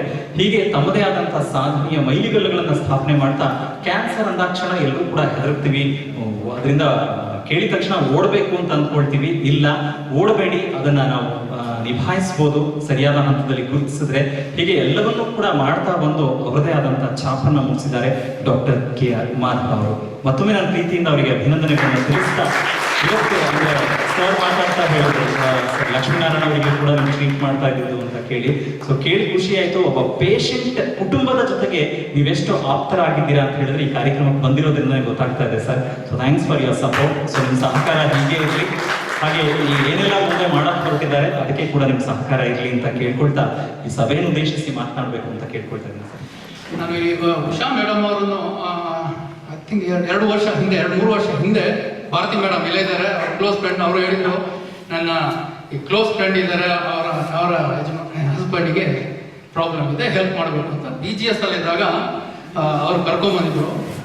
ಆವಾಗ already I think 3 years treatment ಬೇರೆ ಕಡೆ ತಗೊಂಡಿದ್ರು. ಐ ಥಿಂಕ್ 2 years ಅವ್ರು ಬಂದ ಸಿಚುವೇಶನಲ್ಲಿ ಐ ಥಿಂಕ್ ಅವ್ರ ಕ್ಯಾನ್ಸರ್ ಸ್ವಲ್ಪ ಅಡ್ವಾನ್ಸೇ ಆಗಿತ್ತು. ಬಟ್ ಆ ಟ್ರೀಟ್ಮೆಂಟ್ ಟೈಮಲ್ಲಿ ಅವರು ಇಬ್ಬರು ಲಕ್ಷ್ಮೀ ಸರ್ ಮತ್ತು ಉಷಾ ಮೇಡಮ್ ಅವರ ಮಾನಸಿಕ ಸ್ಥೈರ್ಯ ಎಷ್ಟು ಗಟ್ಟಿತ್ತಂದ್ರೆ, ಅವ್ರ ಕಾಯಿಲೆ ಯಾವ ಸ್ಟೇಜಲ್ಲಿತ್ತು, ಏನು ಸಫರ್ ಆಗ್ತಿದ್ರು ಅದಕ್ಕೆ ಕಂಪೇರ್ ಮಾಡಿದ್ರೆ ಮಾನಸ್ಥೈರ್ಯ ತುಂಬ ಗಟ್ಟಿ ಇತ್ತು. ನಾನು ಏನು ಹೇಳ್ಬೇಕಂದ್ರೆ, ಈ ಕ್ಯಾನ್ಸರ್ ಎಂಬುದು ಆಲ್ರೆಡಿ ಶ್ರೀನಿವಾಸ್ ಅವರು ಹೇಳಿದ್ರು, ಇದು ಕ್ಯಾನ್ಸರ್ ಹೆಸರು ಹೇಳಿದ ತಕ್ಷಣ ಜನರಿಗೆ ಭಯ ಆಗುತ್ತೆ. ಈಗ ಅದು ಸಾಮಾಜಿಕ ಕ್ಯಾನ್ಸರ್ ಅನ್ನೋದು ಟ್ಯಾಬು ಥರ ಬಂದಿದೆ. ಮಾತ್ರ ಅಲ್ಲ, ಒಂಥರ ಕೆಟ್ಟ ಇದು ಅಂತ ಜನರಲ್ಲಿ ಬಂದಿದೆ. ಟೆರರಿಸಮ್ ಅಥವಾ ಗೂಂಡಾಯಿಸಮ್ ಆ ಥರ ಕ್ಯಾನ್ಸರ್ ಅಂತ ಇದರ ಥರ ಬಂದಿದೆ. ಅದು ತಪ್ಪೇನಿಲ್ಲ. ಈ ಕ್ಯಾನ್ಸರ್ ಹೇಗೆ ಮನುಷ್ಯನಿಗೆ, ಈ ಮನುಷ್ಯನಲ್ಲಿ ಹೆಂಗೆ ಈ ಶಾಕ್ ಕೊಡುತ್ತೆ, ಹೆಂಗೆ ಈ ತೊಂದರೆ ಕೊಡುತ್ತೆ. ಸೊ ಆ ಕ್ಯಾನ್ಸರ್ ಭಯ ಖಂಡಿತವಾಗಿ ಸತ್ಯವಾಗಿರೋದು. ಈ ಕ್ಯಾನ್ಸರ್ ಕಾಯಿಲೆಯಿಂದ ಬಂದ ತಕ್ಷಣ ಈ ಫ್ಯಾಮಿಲಿಯಲ್ಲಿ ನಾನು ಏನಂటే ಕ್ಯಾನ್ಸರ್ ಎಂಬುದು ಕಾಯಿಲೆ ಜಸ್ಟ್ ಪರ್ಸನಲ್ ಅಲ್ಲ, it is full familial and social. ಇದು ಎಲ್ಲ ಫುಲ್ಲು ಇದು ಫ್ಯಾಮಿಲಿಗೆ ಎಫೆಕ್ಟ್ ಆಗುತ್ತೆ. ಈ ಕ್ಯಾನ್ಸರ್ ತೊಂದರೆ ಕೊಡೋದು ಜಸ್ಟ್ ಫಿಸಿಕಲ್ ಅಲ್ಲ. ಫಿಸಿಕಲ್ ಅಂದರೆ ನೋವಿರ್ಬೋದು, ವಾಂತಿ ಇರ್ಬೋದು, ತೂಕ ಕಮ್ಮಿ ಆಗಿರ್ಬೋದು, ಅದು ಬ್ಲಡ್ ಇದು ಹೋಗ್ಬೋದು, ತುಂಬ ಇರುತ್ತೆ. ಬಟ್ ಅದಕ್ಕಿಂತ ಶಾಸ್ತ್ರ ಮಾನಸಿಕವಾಗಿ ತುಂಬ ಎಫೆಕ್ಟ್ ಆಗುತ್ತೆ. Psychological social aspect of whole ಫ್ಯಾಮಿಲಿಗೂ ಎಫೆಕ್ಟ್ ಆಗುತ್ತೆ ಕ್ಯಾನ್ಸರ್. ಅದೇ ಥರ ಆರ್ಥಿಕ ಪರಿಸ್ಥಿತಿನೂ ಹಂಗೆ ಇರುತ್ತೆ. ಫುಲ್ ಫ್ಯಾಮಿಲಿಗೆ ತುಂಬ ಟೈಮ್ ಸ್ಪೆಂಡ್ ಮಾಡಬೇಕಾಗುತ್ತೆ. ಈ ಕ್ಯಾನ್ಸರ್ ಒಂದ್ಸರ್ತಿ ಬಂದಮೇಲೆ, ಈಗ ಫೌಂಡೇಶನ್ ಹೇಳಿದ್ರು ಕ್ರಾನಿಕ್ ಡಿಸೀಸ್ ಅಂತ. ಆ್ಯಕ್ಚುಲಿ ಫ್ಯೂ ಇಯರ್ಸ್ ಹಿಂದೆ ಕ್ಯಾನ್ಸರ್ ಎಂಬುದು ಅಕ್ಯೂಟ್ ಡಿಸೀಸ್ ಬಂದು few years 6 months 12 months most of the time ಇಂಡಿಯಾದಲ್ಲಿ ಇನ್ನೂ ಅಡ್ವಾನ್ಸ್ ಸ್ಟೇಜಲ್ಲೇ ಬರ್ತಾರೆ. Many of the time you are not able to cure it. And cancer ಬಂದ ತಕ್ಷಣ ಒಂದು 6 ತಿಂಗಳಲ್ಲೇ ಕೊನೆ ಆಗುತ್ತೆ. ಬಟ್ ಇವಾಗ ಏನಾಗ್ತಿದೆ ವಿತ್ ಅವರ್ ಟ್ರೀಟ್ಮೆಂಟ್, ಕ್ಯಾನ್ಸರ್ ಕಾಯಿಲೆ ಎಂಬುದನ್ನು ನಾವು chronic disease, diabetes, blood pressure ಥರ ಮಾಡೋ ಸ್ಟೇಜಲ್ಲಿದೆ. ಇದು ಅಪ್ರೋಪ್ರಿಯೇಟ್. ಬಟ್ ಈ ಕ್ಯಾನ್ಸರ್ ಅಂತ ಈ ಕಾಯಿಲೆ ಇವನ್ ಕ್ಯೂರ್ ಆದರೂ ಕೂಡ ಏನಾಗುತ್ತೆ, ಜನರಲಿ ಆ ಫಾಲೋ ಅಪ್ ಇರ್ಬೋದು, ಆ ಇಂಟೆನ್ಸಿಟಿ ಆಫ್ ಇದು ಮಾನಸಿಕ ಎಫೆಕ್ಟ್ ಇರ್ಬೋದು, ಅದು ತುಂಬ ಕಂಟಿನ್ಯೂ ಆಗುತ್ತೆ. ಈ ಸಿಚುವೇಶನಲ್ಲಿ ಫ್ಯಾಮಿಲಿಗೆ ಖಂಡಿತವಾಗಿ lot of support is needed. ಈ ಕ್ಯಾನ್ಸರ್ ಕಾಯಿಲೆ ಹೆಂಗೆ ಎಫೆಕ್ಟ್ ಆಗ್ತದೆ ಜನರಿಗೆ ನಾನು 2 ಎಕ್ಸಾಂಪಲ್ ಕೊಡ್ತೀನಿ. ರೀಸೆಂಟಾಗಿ ಒಂದು ಪೇಷಂಟ್ ಕಾಲ್ ಮಾಡಿದ್ರು, ಸರ್ ನಿಮ್ಮ ಹತ್ರ ಮಾತಾಡಬೇಕು, ಏನು ಅಂತ ಕೇಳಿದೆ. ಸರ್ ನೀವು ನಮ್ಮ ಅಮ್ಮನ ಟ್ರೀಟ್ ಮಾಡಿದ್ರಿ, ಸುಗಂಧಮ್ಮ ಏನೋ ಹೆಸರಿದ್ದ ಹೇಳಿದ್ರು. ಹೌದಪ್ಪ, ಹೌದು, ಹೇಗಿದ್ದಾರೆ ಅವರು ಅಂತ ಕೇಳಿದ್ರು. ನಾನೀಗ ನಮ್ಮ BGS ಅಲ್ಲಿದ್ದಾಗ ಟ್ರೀಟ್ ಮಾಡಿದ್ದೀನಿ. ನಾನು ಬಿಟ್ಟು ಪ್ರಕ್ರಿಯೆ ಹಾಸ್ಪಿಟಲ್ ಅಂತ ನಮ್ಮ ಓನ್ ಹಾಸ್ಪಿಟಲ್ಗೆ ಹೋಗಿ ಅಲ್ಲಿ ಪ್ರಾಕ್ಟೀಸ್ ಮಾಡ್ತಾ ಇದ್ದೀನಿ. ಸೊ ಅವರು, ಇಲ್ಲ ಸರ್ ಅವರು ತೀರ್ಕೊಂಡ್ರು ಸರ್. ಮತ್ತೆ ಯಾಕೆ ಕಾಲ್ ಮಾಡಿದ್ರು ಅಂತ ಕೇಳಿದ್ರು. ಸರ್ ನೀವು ಅಷ್ಟೊಂದು ಅವಾಗ ಸಪೋರ್ಟ್ ಮಾಡಿದ್ರೆ ನನಗೆ ಎಜುಕೇಷನ್ಗೆ ಯಾರು ನೋಡ್ಕೋರಿಲ್ಲ, ಸ್ವಲ್ಪ ದುಡ್ಡು ಬೇಕು ಅಂತ ನಾನು ಹೆಂಗೋ ಸಹಾಯ ಮಾಡಿದೆ. ಆ ಲೇಡಿ ಆ್ಯಕ್ಚುಲಿ ಅವ್ರಿಗೆ 2 ಹೆಣ್ಮಕ್ಳು, ಒಂದು ಗಂಡು ಮಗ ಒಬ್ಬ ಕಾಲೇಜ್ಗೆ ಹೋಗೋ ಸ್ಟೂಡೆಂಟ್. ಅವ್ರಿಗೆ 2 ಹೆಣ್ಮಕ್ಳು ಇದ್ರು. ಆ್ಯಕ್ಚುಲಿ ಅವರ ಫ್ಯಾಮಿಲಿ ಬ್ಯಾಕ್ಗ್ರೌಂಡ್ ನೋಡಿದ್ರೆ ಗೌಡಾಸ್ ಇದರಲ್ಲಿ ಹಳ್ಳಿಯಲ್ಲಿ ಅವ್ರದ್ದು ಅಪ್ಪ ಅಮ್ಮಂದು ಆಸೆ ಇತ್ತು. 15-20 crores ಹೇಳ್ತಾರೆ. ಪರ್ಸೆಂಟಾಗಿ ಬಂದಾಗ ಹೇಳ್ತೀವಿ, ಸರ್ ನಮ್ಮ ಹತ್ರ ಸಿಕ್ಕಾಪಟ್ಟೆ ದುಡ್ಡಿದೆ, ಆಸೆ ನಮಗೆ ಬಂದಿಲ್ಲ, ನಮ್ಮ ಬೇರೆಯವ್ರಿಗೆ ಹೋಗಿದೆ, ಅದನ್ನು ತರಿಸ್ಬೇಕು, ನಾನು ಬಂದ ಮೇಲೆ ನಿಮ್ಗೆ ದುಡ್ಡು ಕೊಡ್ತೀನಿ, ಈಗ ದುಡ್ಡಿಲ್ಲ. ಪಾಪ ಅವ್ರಿಗೆ BPL ಕಾರ್ಡ್ ಹೋಲ್ಡರು. BPL ಕಾರ್ಡಲ್ಲಿ ಅವ್ರಿಗೆ ಎಷ್ಟು ಆಗುತ್ತೆ ಅಷ್ಟು ಟ್ರೀಟ್ಮೆಂಟ್ ಮಾಡಿದ್ವಿ. ಆಮೇಲೆ ಕೂಡ BPL ಕಾರ್ಡಲ್ಲಿ ಲಿಮಿಟೆಡ್ ಟ್ರೀಟ್ಮೆಂಟ್ ಇರುತ್ತೆ, ಅದು ಮುಗಿದ್ಮೇಲೆ ಟ್ರೀಟ್ಮೆಂಟ್ ಆಪ್ಷನ್ ಇರೋದಿಲ್ಲ. ಸೊ ಹಂಗಂಗೆ ಸಹಾಯ ಮಾಡಿ ಹೆಂಗೋ ಸ್ವಲ್ಪ ಅವರು ಅಡ್ಜಸ್ಟ್ ಮಾಡಿ ಸ್ವಲ್ಪ ನಾನ್ ಅವೈಲೇಬಲ್ ಫೀಸ್ ದುಡ್ಡು ಕೊಟ್ಟು ಮಾಡೋ ಟ್ರೀಟ್ಮೆಂಟು ಮಾಡಿದೆ. ಪಾಪ ಅವರು ಕೊನೆಗೆ ಅವರು ನಮ್ಮನ್ನು ನೋಡೋದಂದ್ರೆ ಅವ್ರಿಗೆ ಇಷ್ಟ. ಏನು ಟ್ರೀಟ್ಮೆಂಟ್ ಇಲ್ಲ ಅಂದರೆ ಪ್ರತಿ ತಿಂಗಳಿಗೆ 2 ತಿಂಗಳಿಗೆ ಒಂದ್ಸತಿ ಬಂದು ನೋಡ್ಕೊಂಡು ಹೋಗೋರು. ಅವ್ರು ಹೇಳೋರು, ನನಗೆ 2 ಹೆಣ್ಮಕ್ಳು ಇದ್ದಾರೆ, ಅವರು ಕೋಟ್ಯಾಧಿಪತಿಗಳಿದ್ದಾರೆ, ಮದುವೆ ಮಾಡಿಕೊಟ್ಟಿದ್ದೀನಿ, ಅವರಿಗೆ ಏನಿಲ್ಲ 20-20 ಲಕ್ಷ ತಿಂಗಳಿಗೆ ಬಾಡಿಗೆ ಬರುತ್ತೆ, ಆದರೆ ನನಗೆ ಯಾರು ಸಹಾಯ ಮಾಡೋರಿಲ್ಲ ಅಂತ. ಅವರ ಮಗ ಒಬ್ಬ ಇದ್ದ, ಅವ್ನ ಪಾಪ ಯಾವಾಗಲೂ ಬರ್ತಾ ಇದ್ದ, ಬಟ್ ಅವನಿಗೆ ಕಾಲೇಜ್ ಹೋಗ್ತು ದುಡ್ಡೇ ಇರಲಿಲ್ಲ. ಹೇಳ್ತಿದ್ರು ಪ್ರತಿ ಟೈಮ್, ಸರ್ ಅದು ಆಸ್ತಿ ಅದಿದೆ ಮಾಡಿದೆ ಬರುತ್ತೆ, ನಿಮ್ಮ ಹೆಸರಿಗೆ ನಿಮಗೆ ಹಾಸ್ಪಿಟಲಿಗೆ ಕೊಡ್ತೀನಿ ದುಡ್ಡು, ಹಂಗೆ ಅಂತ ಹೇಳ್ಕೊಂಡು ಅದು ಆಗಲಿಲ್ಲ. ಪಾಪ ಅವ್ರು ತೀರ್ಕೊಂಡ್ರು. ಬಟ್ ಈ ಕ್ಯಾನ್ಸರ್ ಅನ್ನೋ ಕಾಯಿಲೆ ಮಕ್ಕಳು ಕೂಡ, ಸ್ವಂತ ಮಕ್ಕಳು ಕೂಡ ಟ್ರೀಟ್ಮೆಂಟ್ ಮಾಡಕ್ಕೆ ಬರೋದಿಲ್ಲ, ಹೆದರ್ಕೊಂಡು ಓಡೋಗ್ತಾರೆ. ಅದೇ ಥರ ಇನ್ನೊಂದು ಎಕ್ಸಾಂಪಲ್ ಕೊಡ್ತೀನಿ. ಇನ್ನೊಂದು ಲೇಡಿ ಈಗಲೂ ಬರ್ತಾ ಇರ್ತಾರೆ, ಇಲ್ಲಿ BGS ಅಲ್ಲಿ ಟ್ರೀಟ್ ಮಾಡಿದೆ. 55 year old ಲೇಡಿ. ಅವರು ಅಲ್ಲಿ BGS ಇದ್ದಾಗ ಮಾತಾಡ್ತಿದ್ರು. ಅವರಿಗೆ ಇಂಜಿನಿಯರಿಂಗ್ ಆದ ಮಗ ಇದ್ದ, ಅವ್ರು ಮುಗಿಸ್ತಾ ಇದ್ದ. ಆ ಟೈಮಲ್ಲಿ ಅವ್ರು ಬಂದು ಪ್ರತಿ ಟೈಮ್ ಬಂದು ಅವರು ಈ ಕ್ಯಾನ್ಸರ್ ಕಾಯಿಲೆ ಮಾತ್ರ ಅಲ್ಲ, ಫುಲ್ ಸಾಮಾಜಿಕವಾಗಿ ಎಷ್ಟು ಎಫೆಕ್ಟ್ ಆಗ್ತದೆ ಅಂತ ಹೇಳ್ತಾ ಇದ್ದೀವಿ. ಅವ್ರು ಬಂದು ಹೇಳ್ತಾ ಇದ್ರು, ಸರ್ ನನ್ನ ಮಗ ಇದ್ದಾನೆ, ಅವ್ನು ನನ್ನ ಹತ್ರ ಮಾತಾಡೋದೇ ಇಲ್ಲ, ತುಂಬ ಈಗ ಇಂಜಿನಿಯರಿಂಗ್ ಮಾಡಿ ಒಳ್ಳೆ ಪೊಸಿಷನಲ್ಲಿದ್ದ, ಅದ್ರ ಟ್ರೀಟ್ಮೆಂಟ್ ದುಡ್ಡು ಕೊಡ್ತಿರ್ಲಿಲ್ಲ. ಯಾಕೆ ಅಂತ ಹೇಳಿದ್ರೆ, ಅಮ್ಮ ನಿಂಗೆ ಬಂದ ಕಾಯಿಲೆ ನನಗೂ ಬರುತ್ತೆ, ನನಗೆ ನಿನ್ನ ಹತ್ರ ಮಾತಾಡೋಕ್ಕೆ ಇಷ್ಟ ಇಲ್ಲ. ಅವ್ರ ಪಾಪ ರೋಡ್ ಸೈಡಲ್ಲಿ ತಿಂಡಿ ಮಾರಿ ಹೆಂಗೋ ಕಷ್ಟ ಬಿದ್ದು ಮಗನ ಓದಿಸಿ ಒಬ್ಬನೇ ಮಗ ಇದು ಮಾಡಿದ್ರು. ಪ್ರತಿ ಟೈಮ್ ನನ್ನ ಹತ್ರ ಮಾತಾಡ್ತಿದ್ದು, ಮಗನಿಗೆ ಮದುವೆ ಮಾಡ್ಕೋಬೇಕು, ಏನು ತೊಂದರೆ ಇದೆಯಾ, ಕ್ಯಾನ್ಸರ್ ಸ್ಪ್ರೆಡ್ ಆಗುತ್ತಾ, ಅದು ಇದು, ಮಗ ತುಂಬ ಹೆದರ್ತಿದ್ದಾನೆ, ನನ್ನ ಹತ್ರ ಮಾತಾಡೋಕ್ಕೆ ಬರ್ತಿಲ್ಲ. ಹೆಂಗೋ ಮದುವೆ ಆದಮೇಲೆ ಆ ಮಗ ಒಂದು ಸರ್ತಿನೂ ಅವ್ರನ್ನ ಕರ್ಕೊಂಡ್ಬಂದಿಲ್ಲ ಟ್ರೀಟ್ಮೆಂಟಿಗೆ. ಅವರ ಗಂಡನೂ ಬಂದಿಲ್ಲ, ಗಂಡ ಪಾಪ ಸ್ವಲ್ಪ ಐ ಥಿಂಕ್ ಡಿಸೆಬಿಲಿಟೀಸ್ ಅವರು. ಮಗ ಒಂದು ಸರ್ತಿ ಈ ಸೊಸೆ ಬಂದು ನ್ಯೂ ಹಾಸ್ಪಿಟಲ್ಗೆ, ಬಟ್ ಆಮೇಲೆ ಅದು ಬರಲ್ಲ. ಆಮೇಲೆ ಇತ್ತೀಚೆಗೆ ಇಬ್ಬರು ಕಾಲ್ ಮಾಡ್ತಾ ಇರ್ತಾರೆ, ಹೇಳ್ತಾರೆ ನನ್ನ ನೋಡ್ಕೊಳ್ಳೋ ಯಾರಿಲ್ಲ, ಇದಿಲ್ಲ ಅಂತ. ಈ ಕ್ಯಾನ್ಸರ್ ಕಾಯಿಲೆ ಎಂಬುದು ಫ್ಯಾಮಿಲಿಯಲ್ಲೇ ಹೆಂಗೆ ಡಿವಿಷನ್ ಕೊಡುತ್ತೆ, ಏನು ತೊಂದರೆ ಕೊಡುತ್ತೆ ಅಂತೇಳಿ ಜಸ್ಟ್ ಮಾನಸಿಕ ಮಾತ್ರ, ಆರ್ಥಿಕವಿರ್ಬೋದು, ಪ್ರತಿ ಟೈಮ್ 3 ತಿಂಗಳಿಗೆ ಒಂದ್ಸತಿ ಬರಬೇಕು. So it's a lot of efforts is needed from the family. So ಈ ಸಿಚುವೇಶನ್ ಅಲ್ಲಿ ನಾನು ಹೇಳಬೇಕು ಅಂದ್ರೆ ಈ ಉಷಾ ಮೇಡಮ್ ಬರ್ತಿರುವಾಗ ನನಗೆ ಅದ್ಭುತ ಅನ್ಸುತ್ತೆ. ಅವರು ಆ ಮಾನಸಿಕ ಸ್ಥೈರ್ಯ ಹೆಂಗಿತ್ತು ಅಂದ್ರೆ ಕೊನೆ ಪಾಪ ಸ್ವಲ್ಪ ಫಿಸಿಕಲಿ ನಿಜಾಗಿದ್ರು, ಬಟ್ ಅವ್ರು ಕೂಡ ಪ್ರತಿ ಟೈಮ್ ಹೆಂಗೋ ಬಂದು ಮಾನಸಿಕ ಪಾಸಿಟಿವ್ನೆಸ್ ತೋರಿಸಿದ್ರು. ಬಟ್ ಉಷಾ ಮೇಡಮ್ ಹೊರಗಡೆ ಏನೂ ತೋರಿಸಿಲ್ಲ ಅಂತ ಒಂದು ಮಾನಸಿಕ ಸ್ಥೈರ್ಯ ಇತ್ತು. It is appropriate. ಅವರಿಗೆ ಫುಲ್ ಅಂಡರ್ಸ್ಟ್ಯಾಂಡಿಂಗ್ ಇದೆ ಈ ಕಾಯಿಲೆ ಹೆಂಗೆ ಸಮಾಜಿಕ ಎಫೆಕ್ಟ್ ಆಗ್ತಿದೆ, ಫ್ಯಾಮಿಲಿಗೆ ಎಫೆಕ್ಟ್ ಆಗ್ತಿದೆ, ಎಲ್ಲ ಅವರಿಗೆ ಫುಲ್ ಅಂಡರ್ಸ್ಟ್ಯಾಂಡಿಂಗ್ ಇದೆ. ಆ ಸಿಚುವೇಶನ್ ಅವರು ಈ ಕೊನೆ ಟೈಮಲ್ಲಿ ಬಂದಾಗ ಒಂದ್ಸತಿ ಹೇಳಿದ್ರು, ಈ ಥರ ಮಾಡಬೇಕು, ಹೆಲ್ಪ್ ಮಾಡಬೇಕು ಅಂತಿದ್ದೀನಿ ಅಂತ. ಅವ್ರು ತೀರ್ಕೊಂಡ್ಮೇಲೆ ನನ್ನ ಟಚಲ್ಲಿ ಇದ್ರು, ಅವ್ರು ಹೇಳಿದ್ರು ಈ ಥರ ಮಾಡ್ತಿದ್ದೀನಿ. ನನಗೆ ತುಂಬ ಖುಷಿ ಆಯಿತು. ಈ ಥರ ಒಂದು ಎಕ್ಸ್ಪೀರಿಯನ್ಸ್ ಇರೋರು, ಸಾಮಾಜಿಕ ಕಳಕಳಿ ಇರುವಂಥ ಒಂದು ಧ್ಯೇಯವನ್ನು ತಗೊಂಡು ಈ ಪ್ರೋಗ್ರಾಮನ್ನು ಅರೇಂಜ್ ಮಾಡ್ತಿದ್ದಾರೆ. ಅಂದರೆ ತುಂಬ hats off you madam. Positivity ನಿಮ್ಮ ಇದರಿಂದ ಎಲ್ಲರಿಗೂ ಹೆಲ್ಪ್ ಆಗೋದು ಈಸ್ ಅ ಗ್ರೇಟ್ ಥಿಂಗ್. ನನ್ನ ಕಡೆಯಿಂದ ನಾನು ಎಷ್ಟಾಗುತ್ತಾ ಎಲ್ಲ ಯಾವ್ಯಾವ ಪೇಷಂಟ್ ನಿಮ್ಮ ಕಡೆಯಿಂದ ಬಂದರೂ ಹೆಲ್ಪ್ ಬೇಕಿದ್ರೆ, ಕನ್ಸಿಸ್ಟೆಂಟ್ ಟ್ರೀಟ್ಮೆಂಟ್ ಬೇಕಿದ್ರೆ, ಸಿಂಪಲ್ ಒಂದು ಈ ನಾವು ಇವರು ಹೇಳಿದ್ರು ಡಾಕ್ಟರ್ಗಳು ದೇವರು ಏನು ಮಾಡ್ತಾರೆ. ಬಟ್ ನಾವು ಹೇಳಬೇಕು ಅಂದರೆ as A cancer specially most of the time I just listen the story. 2 example ಕೊಟ್ಟಿರೋದು. ಪ್ರತಿ ಟೈಮ್ ಬಂದ ಅವ್ರು ನಾನು ಕ್ಯಾನ್ಸರ್ ಬಗ್ಗೆ ಹೇಳ್ತಿರ್ಲಿಲ್ಲ, ಅವ್ರು ಬೇರೆನೇ ಹೇಳ್ತಾ ಇದ್ರು.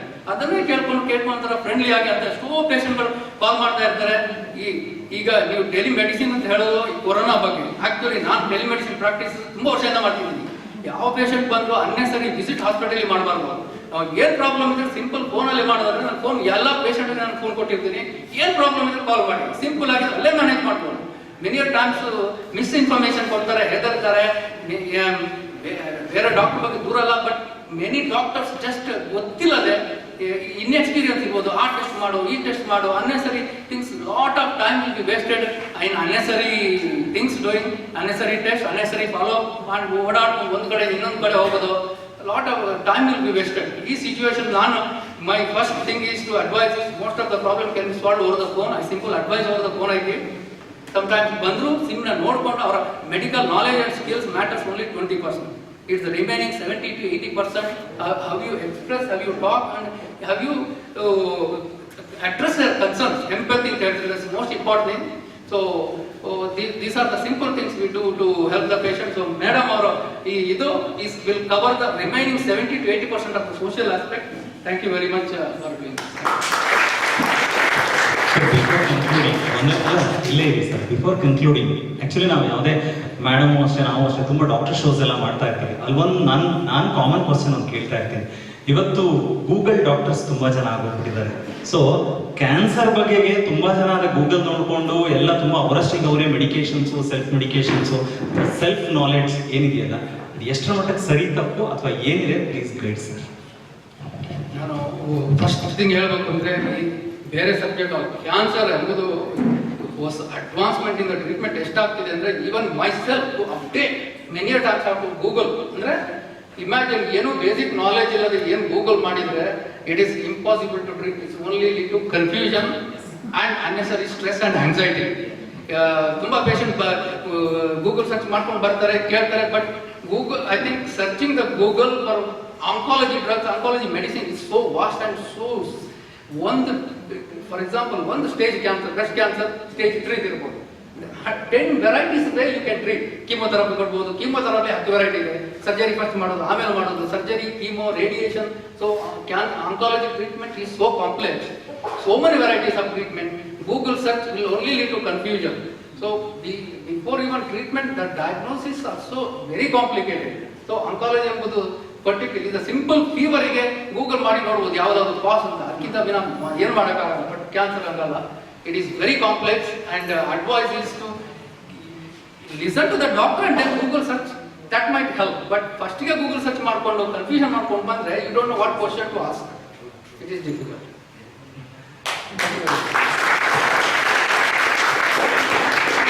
ಡಾಕ್ಟರ್ ಕೆ ಮಧುಸೂದನ್ ಅವರು primary health care and general physician, ತಮ್ಮದೇ ಆದಂತಹ ಬಾಲಕೃಷ್ಣ ಕ್ಲಿನಿಕ್ ಅಲ್ಲಿ ಕಾರ್ಯವನ್ನು ನಿರ್ವಹಿಸ್ತಾ ಇದ್ದಾರೆ. ಸುಮಾರು 22 ವರ್ಷಗಳಿಂದ ಈ ಒಂದು ವೃತ್ತಿಯಲ್ಲಿ ತಮ್ಮದೇ ಆದಂತಹ ನೈಪುಣ್ಯತೆಯನ್ನು ಪಡೆದುಕೊಂಡಿದ್ದಾರೆ. ತುಂಬಾ ಜನ ರೋಗಿಗಳು ಖುಷಿ ಪಟ್ಟಿದ್ದಾರೆ ಇವರ ಒಂದು ಟ್ರೀಟ್ಮೆಂಟ್ ಅಲ್ಲಿ. ಸೊ ಈಗಾಗಲೇ ನಾನು ಹೇಳಿದಾಗೆ ಅವರು ಮೈಸೂರಿನ ಗೌರ್ಮೆಂಟ್ ಕಾಲೇಜ್ನಲ್ಲಿ MBBS ಮಾಡಿದ್ದು, ಜೊತೆಗೆ ಇಂಡಿಯನ್ ಮೆಡಿಕಲ್ ಅಸೋಸಿಯೇಷನ್ನ ಮೆಂಬರ್ ಕೂಡ ಆಗಿದ್ದಾರೆ. ಸೊ ಕುಟುಂಬಕ್ಕೆ ತುಂಬಾ ಆಪ್ತರು ಅಂತ ಅಂದ್ಕೊಳ್ತೀನಿ. ಸೊ ಜೊತೆಗಿದ್ದಾರೆ ಲಕ್ಷ್ಮೀಶ ಫೌಂಡೇಶನ್ ಜೊತೆಗೆ. ಎಲ್ರಿಗೂ ನಮಸ್ಕಾರ. ಇದೊಂದೇ ಸ್ವಲ್ಪ ಕಷ್ಟದ ಕೆಲಸ, ಬರದೇ ಇರುವಂಥ ಕೆಲಸ ಅಂತಂತಂದ್ರೆ ಇದೆ. ಈ ಮಾತಾಡಬೇಕು ಅಂತ ಹೇಳಿದಾಗ ನನಗೆ ಗೊತ್ತೇ ಇರಲಿಲ್ಲ. ಇಲ್ಲಿ ನೀವು ಅನೌನ್ಸ್ ಮಾಡ್ತಾ ಇದ್ದಾಗ ಮುಖ್ಯ ಅತಿಥಿಗಳ ಮೇಲೆ ಬಂದು ಜ್ಯೋತಿ ಬೆಳಗಿಸೋದು ಅಂತಂದ್ರೆ ಬಹಳ ಇಷ್ಟ ಆಗೋ ಕೆಲಸ, ತುಂಬ ಖುಷಿಯಾಗಿ ಮಾಡುವಂಥದ್ದು.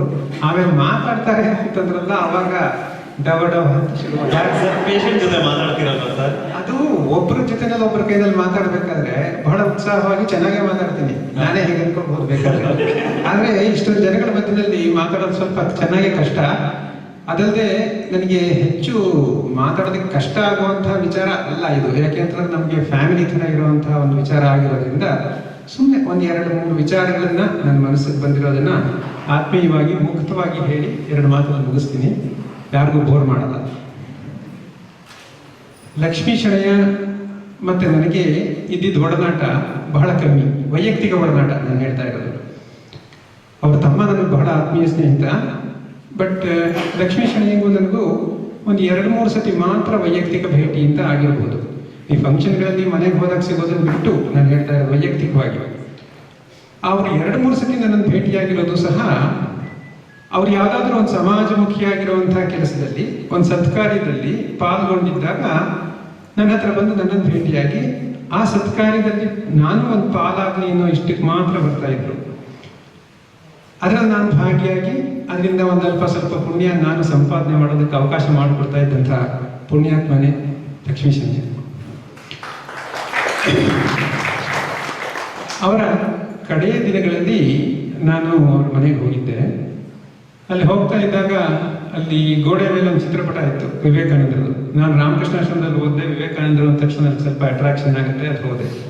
ಅಲ್ಲಿ ನೋಡಿದೆ, ಅದರ ಮೇಲೆ ಒಂದು ಅವರ ಬಹಳ ಪ್ರಸಿದ್ಧವಾಗಿರುವಂತಹ ಒಂದು ವಿವೇಕವಾಣಿನೂ ಬರೆದಿದೆ. He alone lives who lives for others, the rest are more dead than alive ಅಂತ.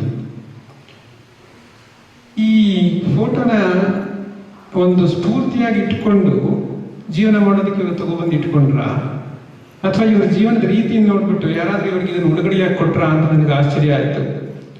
ಅಷ್ಟು ಸೂಕ್ತವಾಗಿದ್ದಂತಹ ಒಂದು ವ್ಯಕ್ತಿತ್ವ ಅಂತಂದ್ರೆ ಲಕ್ಷ್ಮೀ ಶೆಣೆ. ಅಂಥ ಒಂದು ದಿವ್ಯ ಚೇತನ ನಮ್ಮನ್ನೆಲ್ಲ 7 ತಿಂಗಳ ಹಿಂದೆ ದೈಹಿಕವಾಗಿ ಅಗಲಿದ್ರು. ಅವರ ಸುಂದರವಾಗಿರುವಂತಹ ಮುದ್ದು ನಗು ಇರುವಂತಹ ಮುಖನ ನಾವೆಲ್ಲರೂ ಒಂದ್ಸತಿ, ನಿರ್ಮಲವಾಗಿರುವಂಥ ನಗು ಇರುವಂಥ ಮುಖನ ನಾವೆಲ್ಲರೂ ಮನಸ್ಸಿನಲ್ಲಿ ಹಾಗೆ ಕೂತಲ್ಲೇ ಒಂದ್ಸತಿ ನೆನೆಸ್ಕೊಂಡು ಅವರ ಚೇತನಕ್ಕೊಂದು ನಮಸ್ಕಾರ ಮಾಡೋಣ. 1 ಸೆಕೆಂಡ್ ನಾವೆಲ್ಲರೂ ಕಲೆಕ್ಟಿವ್ ಆಗಿ, ಇಟ್ಸ್ ಎ ಕಲೆಕ್ಟಿವ್ ಕಾನ್ಶಿಯಸ್ನೆಸ್. ನಾವೆಲ್ಲರೂ ಅದನ್ನು ಮಾಡಿದಾಗ ಅವ್ರಿಗೆ ತಲುಪುತ್ತೆ, ಅವ್ರು ಎಲ್ಲಿದ್ರೂ ತಲುಪುತ್ತೆ. ಅವರಿಗೆ ಸದ್ಗತಿ ದೊರಕಿದೆ.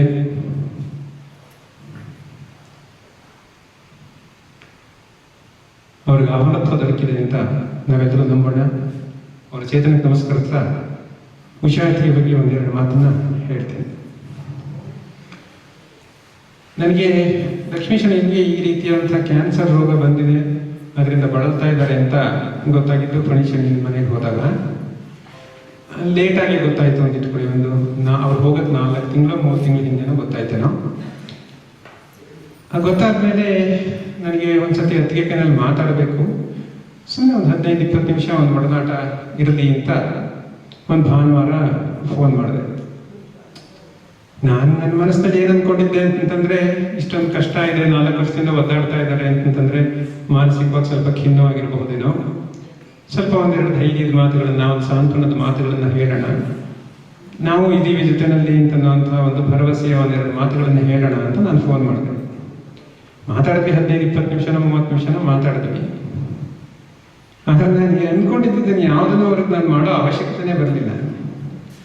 ಈ ಮಾತು ಮುಗಿದ ಮೇಲೆ ಒಂದು ಸ್ವಲ್ಪ ರೀಚಾರ್ಜ್ ಆದಂಗೆ ಆಗ್ತಾ ಇತ್ತು ನನಗೆ.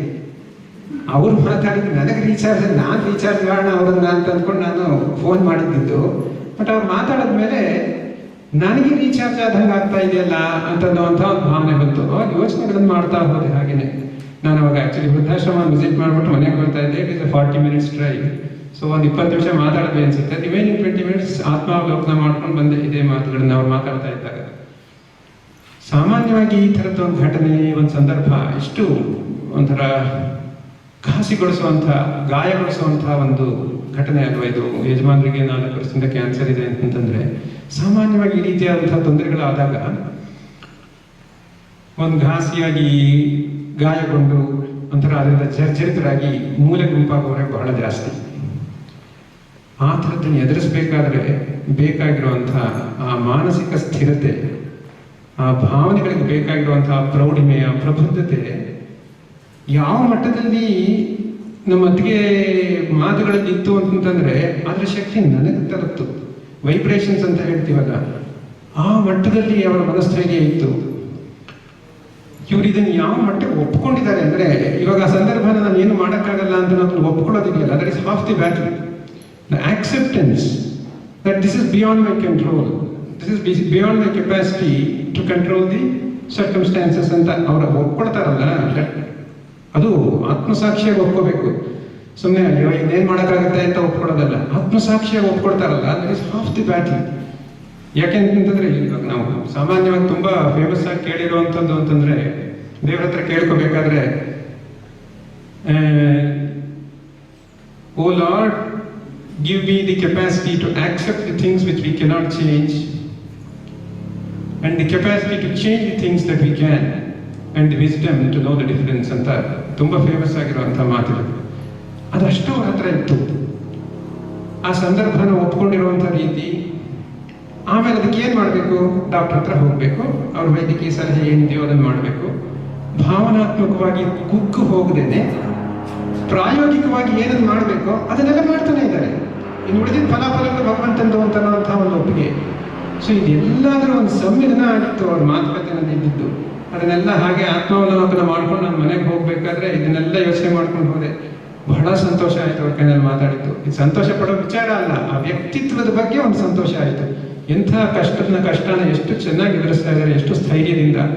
ಎಲ್ಲರೂ ಹೀಗೆ ಆದರೆ ಆ ನರಳ್ತಾ ಇರುವಂಥವ್ರು ಇರ್ತಾರಲ್ಲ, ಅವ್ರಿಗೆ ಎಷ್ಟು ಅನುಕೂಲ ಅಂತಂತಂದ್ರೆ, ಇವಾಗ ಇವ್ರಿಗೆ ಧೈರ್ಯ ಇದ್ರೆ ತಾನೇ ನಾನು ಅವ್ರಿಗೆ ಧೈರ್ಯ ಕೊಡೋಕ್ಕಾಗೋದು.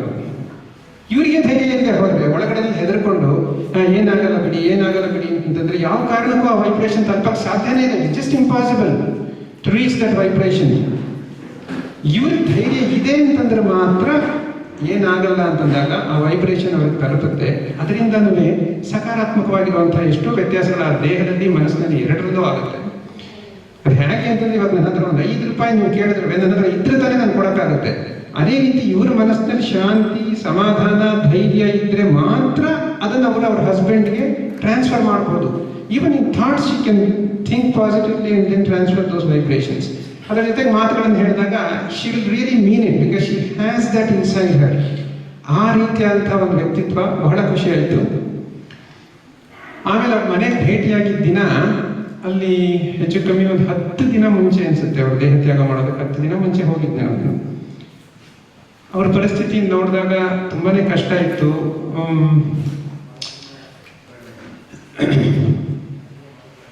ಈ ದೈಹಿಕವಾಗಿರುವಂತಹ ಅವಶ್ಯಕತೆಗಳನ್ನು ಪೂರೈಸೋದಕ್ಕೆ ಯಾರಾದರೂ ಅವ್ರ ಮೇಲ್ ನರ್ಸನ್ನು ಇಟ್ಕೊಂಡ್ರೆ ಒಳ್ಳೇದೇನೋ ಅಂತ ನನ್ನ ಮನಸ್ಸಿಗೆ ಬಂದು ಒಂದು ಕಾಳಜಿಯಿಂದ ಒಂದು ಮಾತು ಹೇಳಿದೆ. ಈ ಥರ ಯೋಚನೆ ಮಾಡ್ಬೋದಲ್ವಾ, ಇಷ್ಟೇ ದಿನ ಅಂತ ಹೇಳಲಿಕ್ಕಾಗಲ್ಲ, ಆದ್ರಿಂದ ಕಷ್ಟ ಆಗ್ಬೋದೇನೋ ನಿಮಗೆ ಅಂತ. ಅವರನ್ನ ಬಹಳ ಮೃದುವಾಗಿ ಆದರೆ ಬಹಳ ನಿಖರವಾಗಿ ಸ್ಪಷ್ಟತೆಯಿಂದ ನಿರಾಕರಿಸಿದ್ರು. ಆ ಮೃದುತ್ವನ, ಆ ಫರ್ಮ್ನೆಸ್ನ ಜೊತೆಗೆ ಚೆನ್ನಾಗಿ ಮಿಕ್ಸ್ ಮಾಡಿ ಹೇಳಿದ್ರು ಅದನ್ನ. ಇಲ್ಲ, ನಾನೇ ಮಾಡಬೇಕು ಅಂತ ನನಗೆ ಮನಸ್ಸಿನಲ್ಲಿದೆ. ಅದನ್ನ ನಾನು ಮಾಡಿದ್ರೇನೆ ನನಗೊಂಥರ ಮನಸ್ಸಿನಲ್ಲಿ ತೃಪ್ತಿಯಾಗೋದು. ನಾನು ಸಂಪೂರ್ಣ ಮನಸ್ಸಿನಿಂದ ಮಾಡ್ತೀನಿ. ಅವ್ರಿಗೆ ಯಾವ ರೀತಿ ಬೇಕೋ ಆ ರೀತಿ ಮಾಡ್ತೀನಿ. ಅವ್ರ ನೋವುಗಳಿಗೆ ಸ್ಪಂದಿಸುವಂತಹ ಶಕ್ತಿ ನನಗಿರುತ್ತೆ, ಅವ್ರನ್ನ ಅರ್ಥ ಮಾಡ್ಕೊಳ್ಳೋ ಶಕ್ತಿ ನನಗಿರುತ್ತೆ. ಅದನ್ನೇ ನಾನು ಎಲ್ಲರಿಂದನೂ ಬಯಸಕ್ಕಾಗಲ್ಲ. ಯಾರೇ ಬಂದ್ರೂ ಅವ್ರವ್ರ ಕೆಲಸ ಅಂತ ಮಾಡ್ತಾರೆ, ನಾನು ಇದನ್ನ ಮನಸ್ಸಿಟ್ಟು ಮಾಡ್ತೀನಿ. ಅದು ಅವ್ರ ಮನಸ್ಸಿನಲ್ಲೂ ಎಲ್ಲೋ ಒಂದು ಮೂಲೆಯಲ್ಲಿ ಒಂದು ಅಧಿಕವಾಗಿರುವಂಥ ತೃಪ್ತಿನ ಕೊಡುತ್ತೇನೋ ಅಂತ ಅನ್ನೋದು ನನ್ನ ಮನಸ್ಸಿನಲ್ಲಿದೆ. ಆದ್ರಿಂದ ಸದ್ಯಕ್ಕಂತೂ ನಾನೇ ಮಾಡ್ತೀನಿ ಅಂತ ಹೇಳಿದ್ರು. ಬಹಳ ತುಂಬ ಆತ್ಮೀಯವಾದ ಸಂತೋಷ ಆಯ್ತು ನನಗೆ. ಒಂಥರ ದೇಹ, ಮನಸ್ಸು, ಭಾವನೆಗಳು ಎಲ್ಲದನ್ನು ಮೀರಿರುವಂತಹ ಒಂದು ದಿವ್ಯ ಮಿಲನ ಅಲ್ವಾ ಇದು ಅಂತ ಯೋಚನೆ ಮಾಡಿಕೊಡ್ತಾ ಮನಸ್ಸಿನಲ್ಲಿ ಒಂದು ಸಣ್ಣ ಪುಟ್ಟ ಸಲ್ಯೂಟ್ ಹೊಡೆದೆ ಅವರಿಗೆ. ಅವ್ರಿಗೆ ಗೊತ್ತಿಲ್ಲ, ನಾನು ಹೊಡೆದೆ ನನ್ನ ಮನಸ್ಸಿನಲ್ಲಿ. ಇದನ್ನೆಲ್ಲ ಯಾಕೆ ಹೇಳ್ತಾ ಇದ್ದೀನಿ ಅಂತಂದ್ರೆ, ಈ ಒಂದು ಫೌಂಡೇಶನ್ ಅಂತ ಶುರು ಮಾಡಬೇಕು ಅಂತಂದ್ರೆ ಎಂಥ ದಿಟ್ಟತನ ಇರಬೇಕು, ಮತ್ತೆ ಎಂಥ ನಿರ್ಮಲವಾಗಿರುವಂತಹ ಮನಸ್ಸಿರಬೇಕು ಅಂತ. ಇವಾಗ ನಾನು ಹೇಳಿದ 2 ಘಟನೆಗಳು ನಿಜವಾಗ್ಲೂ ನನ್ನ ಜೊತೆನೇ ನಡೆದಿರುವಂತಹ ಘಟನೆಗಳು. ಇವೆರಡರಲ್ಲೂ ಎರಡೂ ಕಾಣಿಸ್ತಾ ಇದೆ. ಒಂದ್ ಕಡೆ ದಿಟ್ಟತನ, ಧೈರ್ಯ, ಸ್ಥೈರ್ಯ, ಏನೇನ್ ಬೇಕು, ಬಲ, ಆತ್ಮಬಲ ಎಲ್ಲ. ಇನ್ನೊಂದ್ ಕಡೆ ಆತ್ಮೀಯತೆ. ಇವಾಗ ಯಜಮಾನರ ಜೊತೆನಲ್ಲಿ ಅವ್ರಿಗೆ ಇದ್ದಿದ್ದ ಸಂಬಂಧಕ್ಕೆ ಅವ್ರು ನಾನೇ ಮಾಡ್ತೀನಿ ಅನ್ನುವಂತಹ ಒಳ್ಳೆ ಮನಸ್ಸಿದೆಯಲ್ಲ, ಅದೇ ಹರಡಿದೆ. Family to an extended family, that is the society. So that societal commitment ಅನ್ನೋದು ತಾನಾಗೆ ಬರಕ್ಕೆ ಶುರುವಾಗುತ್ತೆ. ಇದೆಲ್ಲ ಈ 2 ಗುಣಗಳ ಸಮ್ಮಿಲನ ಆಗಿದೆ ಅವರಿಗೆ. ಆದ್ರಿಂದಾನೇ ಈ ಲಕ್ಷ್ಮೀಶ ಫೌಂಡೇಶನ್ ಇವತ್ತು ಶುರುವಾಗ್ತಾ ಇದೆ. ಎಂಥ ಒಳ್ಳೆಯ ಉದ್ದೇಶಗಳಿಂದ ಶುರುವಾಗಿದೆ. ಆ ಉದ್ದೇಶಗಳನ್ನ ವಿಡಿಯೋ ಇದನ್ನು ಕಳಿಸಿದ್ರು, ಅದನ್ನು ನೋಡಿದಾಗಲೇ ರೋಮಾಂಚನವಾಗಬೇಕು ನನಗೆ. ಇನ್ನು 7 ತಿಂಗಳಾಗಿದೆ ಇವತ್ತಿಗೆ. ಇದನ್ನ ಇವರು ಶುರು ಮಾಡಬೇಕು ಅನ್ನುವಂಥ ಯೋಚನೆನ ಎಷ್ಟು ಸಮಾಜಮುಖಿಯಾಗಿ ಯೋಚನೆ ಮಾಡ್ತಾ ಇದ್ದಾರೆ. ಲಕ್ಷ್ಮೀ ಶನಿಯನ ಆತ್ಮ ಎಲ್ಲೇ ಇದ್ರೂ ಎಂಥ ಖುಷಿ ಪಡಬಹುದು ಈ ರೀತಿಯಾದಂಥ ಕೆಲಸ ಕಾರ್ಯಗಳಿಗೆ. ನನ್ನ ಹೆಸರಿನಲ್ಲಿ ಒಂದು ಫೌಂಡೇಶನ್ ಶುರುವಾಗಿದೆಯಲ್ಲ ಅಂತನ್ನೋದನ್ನೆಲ್ಲ ಸ್ವಲ್ಪ ಭಾವನೆಗಳನ್ನು ಮಿಕ್ಸ್ ಮಾಡಿ ಯೋಚನೆ ಮಾಡಿ ತುಂಬ ಸಂತೋಷ ಪಟ್ಟಿದ್ದುಂಟು. ಅವ್ರ ಹೆಸರು ಉಷಾ ಅಂತ. ರಾತ್ರಿ ಕಳೆದು ರಾತ್ರಿನ ಕತ್ತಲನ್ನು ಕರಗಿಸಿ ಬರುವಂತಹ ಪ್ರಥಮ ಕಿರಣಗಳನ್ನ ಉಷಾ ಅಂತ ಕರೀತಾರೆ. ಈಗ ಈ ಕ್ಯಾನ್ಸರ್ ರೋಗ ಮತ್ತೆ long term diseases, chronic diseases ಅಂತ ಹೇಳೋವಂಥ ಅದೆಲ್ಲ ಎಷ್ಟೋ ಜನರ ಜೀವನದಲ್ಲಿ ಒಂಥರ ಕತ್ತಲನ್ನ ಆವರಿಸ್ಬಿಟ್ಟಿರುತ್ತೆ. ಕತ್ತಲು ಅವರ ಜೀವನ ಪೂರ್ತಿ ಆವರಿಸ್ಬಿಟ್ಟಿರುತ್ತೆ ಕತ್ತಲಿನಲ್ಲಿ. ಆ ಕತ್ತಲನ್ನ ನಿವಾರಣೆ ಮಾಡಿ ಅವರ ಜೀವನದಲ್ಲಿ ಬೆಳಕನ್ನು ಕೊಡುವಂತಹ ವಿಷಯ ಆಗಲಿ. ಅವ್ರ ಫೌಂಡೇಶನ್ಗೆ ಸಂಪೂರ್ಣವಾಗಿರುವಂತಹ ಯಶಸ್ಸು ಸಿಗಲಿ. ಅವರ ಮನಸ್ಸಿನಲ್ಲಿ ಏನೇನು ಧ್ಯೇಯೋದ್ದೇಶಗಳಿದೆಯೋ ಅದೆಲ್ಲ ನೆರವೇರಲಿ ಅಂತ ಆ ಭಗವಂತನಲ್ಲಿ ನೀವೆಲ್ಲರೂ ಸೇರಿ ಪ್ರಾರ್ಥನೆ ಮಾಡೋಣ. ಅವರ ಜೊತೆಗೆ ನಾವೆಲ್ಲರೂ ಇದ್ದೀವಿ ಅಂತ ಪ್ರತಿಯೊಂದು ರೀತಿಯಲ್ಲೂ ತನು, ಮನ, ಧನ ಎಲ್ಲ ರೀತಿಯಲ್ಲೂ ನಾವೆಲ್ಲರೂ ಸಹಕಾರ ಕೊಡೋದಕ್ಕೆ ಖಂಡಿತವಾಗ್ಲೂ ಇದ್ದೀವಿ. ಇದಕ್ಕಿಂತ ಒಳ್ಳೆ ಒಂದು ವೇದಿಕೆ ಬೇಕಾ ಸಹಾಯ ಮಾಡೋದಕ್ಕೆ ಜನಗಳಿಗೆ ಅಂತ ನಮ್ಮೆಲ್ಲರಿಗೂ ಆ ಭಾವನೆ ಇದೆ ಅಂತ ನನಗೆ ಗೊತ್ತಾಗುತ್ತೆ. ನಿಮ್ಮ ರೀತಿ ನೀತಿಗಳಲ್ಲಿ ತುಂಬ ಖುಷಿ ಆಗ್ತಾ ಇದೆ. ಎಲ್ಲ ಒಳ್ಳೆಯದಾಗಲಿ. ದೇವರನ್ನೆಲ್ಲರೂ ಪ್ರಾರ್ಥನೆ ಮಾಡ್ತಾ ನಮ್ಮ ಲಕ್ಷ್ಮೀಶ ಫೌಂಡೇಶನ್ಗೆ ಜಯ ಸಿಗಲಿ, ಪ್ರತಿಯೊಂದು ರೀತಿಯಲ್ಲೂ ಯಶಸ್ಸು ಸಿಗಲಿ ಅಂತ ಕೇಳ್ಕೊಳ್ಳೋಣ. ಎಲ್ಲರಿಗೂ ನಮಸ್ಕಾರ.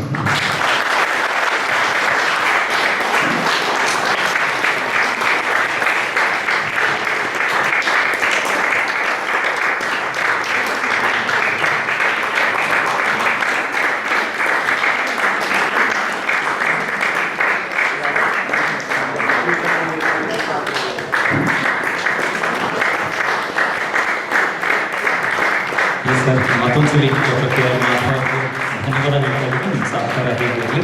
ಹಾಗೆ ಮತ್ತೊಬ್ಬ ಅತಿಥಿ ಜೊತೆಗಿರುವುದು ಡಾಕ್ಟರ್ ಕೆ ಮಧುಸೂದನ್ ಅವರು. ಶ್ರೀಯುತ BS ಸುಬ್ರಹ್ಮಣ್ಯ ಅವರು ವೇದಿಕೆಗೆ ಬಂದು ಅವರಿಗೆ ಗೌರವ ಸಮರ್ಪಣೆಯನ್ನು ನೀಡಬೇಕು ಅಂತ ಕೇಳ್ಕೊಳ್ತೇವೆ.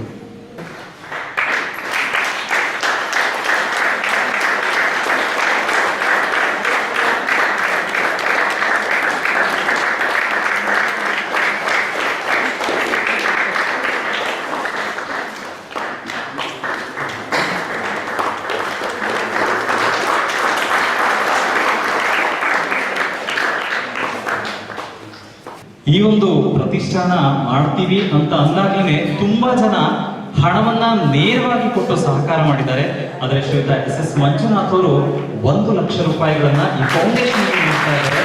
ತುಂಬಾ ಒಳ್ಳೆಯ ಉದ್ದೇಶ ಇಟ್ಕೊಂಡು ಕೆಲಸ ಮಾಡ್ತಾ ಇದ್ದಾರೆ. ಹಾಗಾಗಿ ನಮ್ಮ ಕಡೆಯಿಂದ ಈ ಪ್ರೋತ್ಸಾಹ ಅಂತ ವಿಷಯ ನೀವು ಹೋಗಿ ಸರ್ ಬಹುಶಃ ಇಂಥ ಉದಾರವಾದ ಮನಸ್ಥಿತಿ ಎಷ್ಟು ಜನಕ್ಕಿರುತ್ತೆ ಗೊತ್ತಿಲ್ಲ. ಶ್ರೀಯುತ SS ಮಂಜುನಾಥ್ ಅವರು ಪ್ರೀತಿಯಿಂದ 1 ಲಕ್ಷ ರೂಪಾಯಿಗಳನ್ನ ಫೌಂಡೇಶನ್ಗೆ ನೀಡಿದ್ದಾರೆ.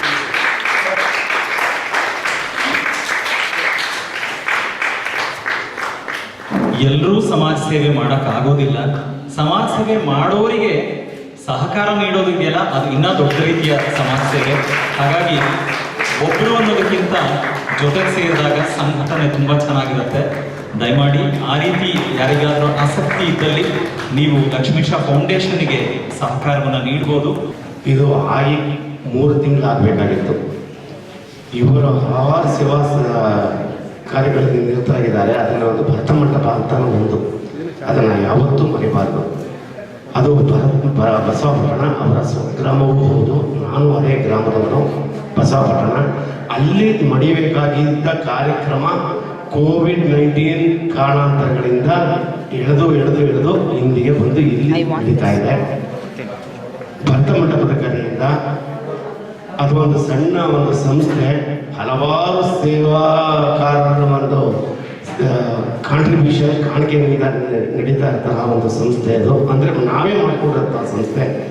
ಇದನ್ನು ಮುಂಚೆ ಅಲ್ಲಿಂದನೇ ಮಾಡಬೇಕು ಅಂತ ನಾವು ಅಂದ್ಕೊಂಡಿದ್ವಿ. ಅದಕ್ಕೆ ಮುಂಚೆನೇ ನಮ್ಮ ಸರ್ವ ಮುಂಚೆನೆಯ ದಾನಿಗಳೆಲ್ಲ ಹೇಳಿದ್ರು. ಇನ್ನು ನಾನು ಯಾರ ಅಪ್ಪಣೆನೂ ಕೇಳಿದ್ದೇನೆ, ಇಚ್ಛೆಯಿಂದ ಎಲ್ಲರೂ ನನ್ನ ಒಟ್ಟಿಗೆ ಇದ್ದಾರೆ ಅಂತ ಭಾವಿಸಿ ಭರತ ಮಂಟಪದ ಕಡೆಯಿಂದ 10,000 ರೂಪಾಯಿಗಳನ್ನು ಒಂದು ಅಳಿದ ಸೇವೆ ಅದಕ್ಕೆ ಉಪಯೋಗಿಸ್ಕೋಬೇಕು ಅಂತ ತಿಳಿಸ್ತಾ ಇದ್ದೀನಿ.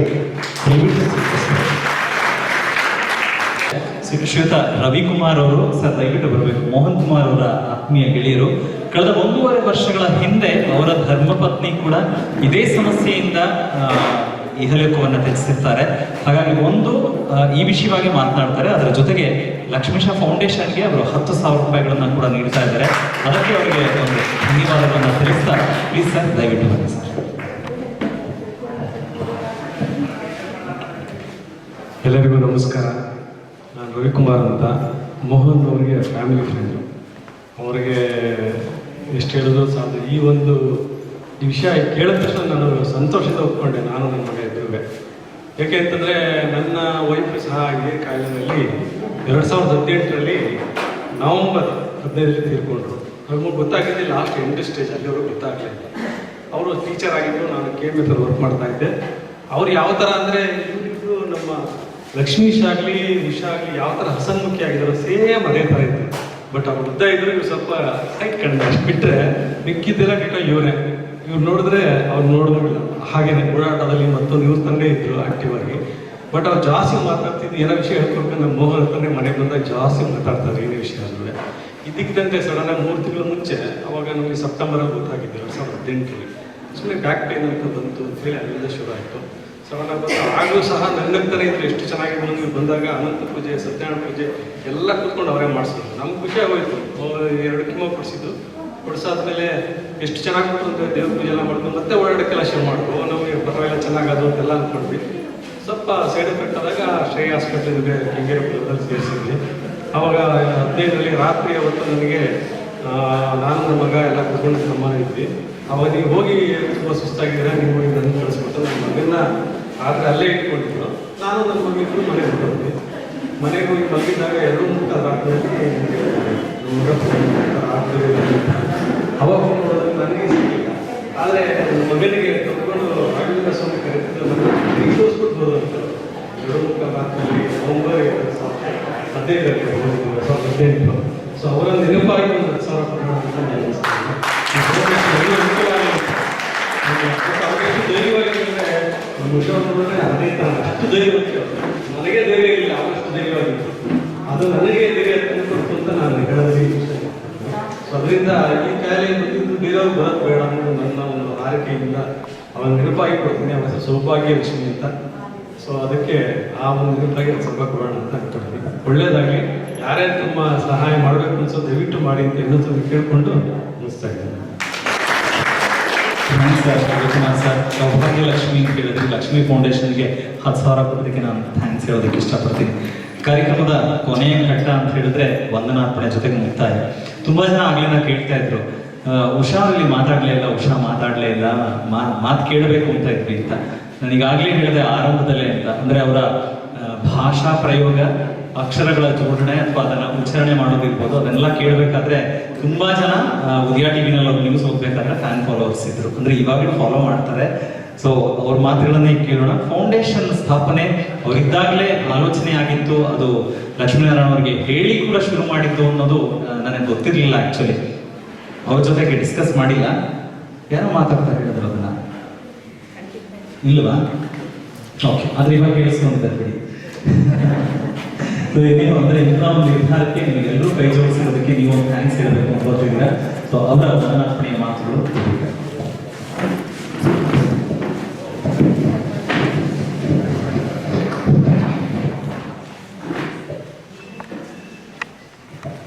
ಎಲ್ಲರಿಗೂ ನಮಸ್ಕಾರ. ಲಕ್ಷ್ಮೀಶ ಫೌಂಡೇಶನ್ ಬಗ್ಗೆ ಸಾಕಷ್ಟು ಜನ ಸಾಕಷ್ಟು ಮಾತುಗಳನ್ನು ಆಡಿದ್ದಾರೆ. ಆದರೆ ಈ ಕರೋನಾ ಸಮಯದಲ್ಲೇ ಯಾಕೆ ಈ ಉದ್ಘಾಟನೆ ಅನ್ನೋದು ಬಹಳಷ್ಟು ಜನರಿಂದ ಬಂದಂತಹ ನಮಗೆ ಒಂದು ಇದು ಸಲಹೆ, ಈಗ ಬೇಡ ಮುಂದೆ ತಳ್ಳಿ ಅಂತ. ಆದ್ರೆ ನನ್ಗನ್ಸಿದ್ದು ಕರೋನಾ ಸಂಕಷ್ಟದಿಂದನೇ ಆಲ್ರೆಡಿ ಎಲ್ಲರೂ ತುಂಬಾ ನೊಂದಿದ್ದಾರೆ, ಬೆಂದಿದ್ದಾರೆ. ಈ ಸಮಯದಲ್ಲಿ ಕ್ಯಾನ್ಸರ್ ಪೇಷಂಟ್ಸ್ ನ ನೋಡ್ಕೊಳ್ತಾ ಇರೋರು ಮತ್ತಷ್ಟು ಆತಂಕಕ್ಕೆ ದುಃಖಕ್ಕೆ ಒಳಗಾಗಿರ್ತಾರೆ. ಹಾಗಾಗಿ ಈ ಸಮಯದಲ್ಲೇ ಇದು ಅವರನ್ನ ತಲುಪಿದ್ರೆ ಅವರಿಗೆ ಬಹುಶಃ ಕೆಲವು ಸಾಂತ್ವನ ಸಿಗಬಹುದೇನೋ ಅನ್ನೋ ಉದ್ದೇಶಕ್ಕಾಗಿ ನಾವು ಈ ಕರೋನಾ ಆದ್ರೂ ಕೂಡ ಇನ್ನಷ್ಟು ನಿಧಾನ ಮಾಡೋದು ಬೇಡ. ನಮ್ದು ರಿಜಿಸ್ಟ್ರೇಷನ್ ಆಗಿ 3 ತಿಂಗಳಾಗಿತ್ತು, ಅಷ್ಟು ತಿಂಗಳಕ್ಕಾಗ್ಲಿ ನಾವು ಆಗ್ಬೋದೇನೋ, ಸರಿಯಾಗ್ಬೋದು ಅಂತ. ಬಟ್ ಇದು ಇನ್ನೂ ಮುಂದೆ ಹೋಗ್ಬೋದು ಅನ್ನೋ ವಿಚಾರ ಒಂದು, ಪ್ಲಸ್ ಆತಂಕವನ್ನ ಕಡಿಮೆ ಮಾಡುವ ದೃಷ್ಟಿಯಿಂದ ನಾವು ಈ ಕರೋನಾ ಸಮಯದಲ್ಲೇ ಇದರ ಉದ್ಘಾಟನೆಯನ್ನ ಮಾಡ್ತಾ ಇದ್ದೀವಿ. ಸೊ ಅದಕ್ಕೆ ನಿಮ್ಮೆಲ್ಲರ ಸಹಕಾರ ಯಥೇಚ್ಛವಾಗಿ ಸಿಗ್ತಾ ಇದೆ. ಹಾಗೆಯೇ ನಿಮ್ಗೆ ಬಂದಿರುವಂತಹ ಎಲ್ಲರಿಗೂ ನನ್ನ ವಂದನೆಗಳನ್ನ ಮೊದಲು ತಿಳಿಸ್ತಾ ಇದ್ದೀನಿ. ಫೌಂಡೇಶನ್ ಶುರು ಮಾಡಬೇಕು ಅಂದ ತಕ್ಷಣ ನನ್ನ ಜೊತೆಗೆ ಬಂದಿತ್ತು ನನ್ನ ಗೆಳತಿ ಸುಧಾ.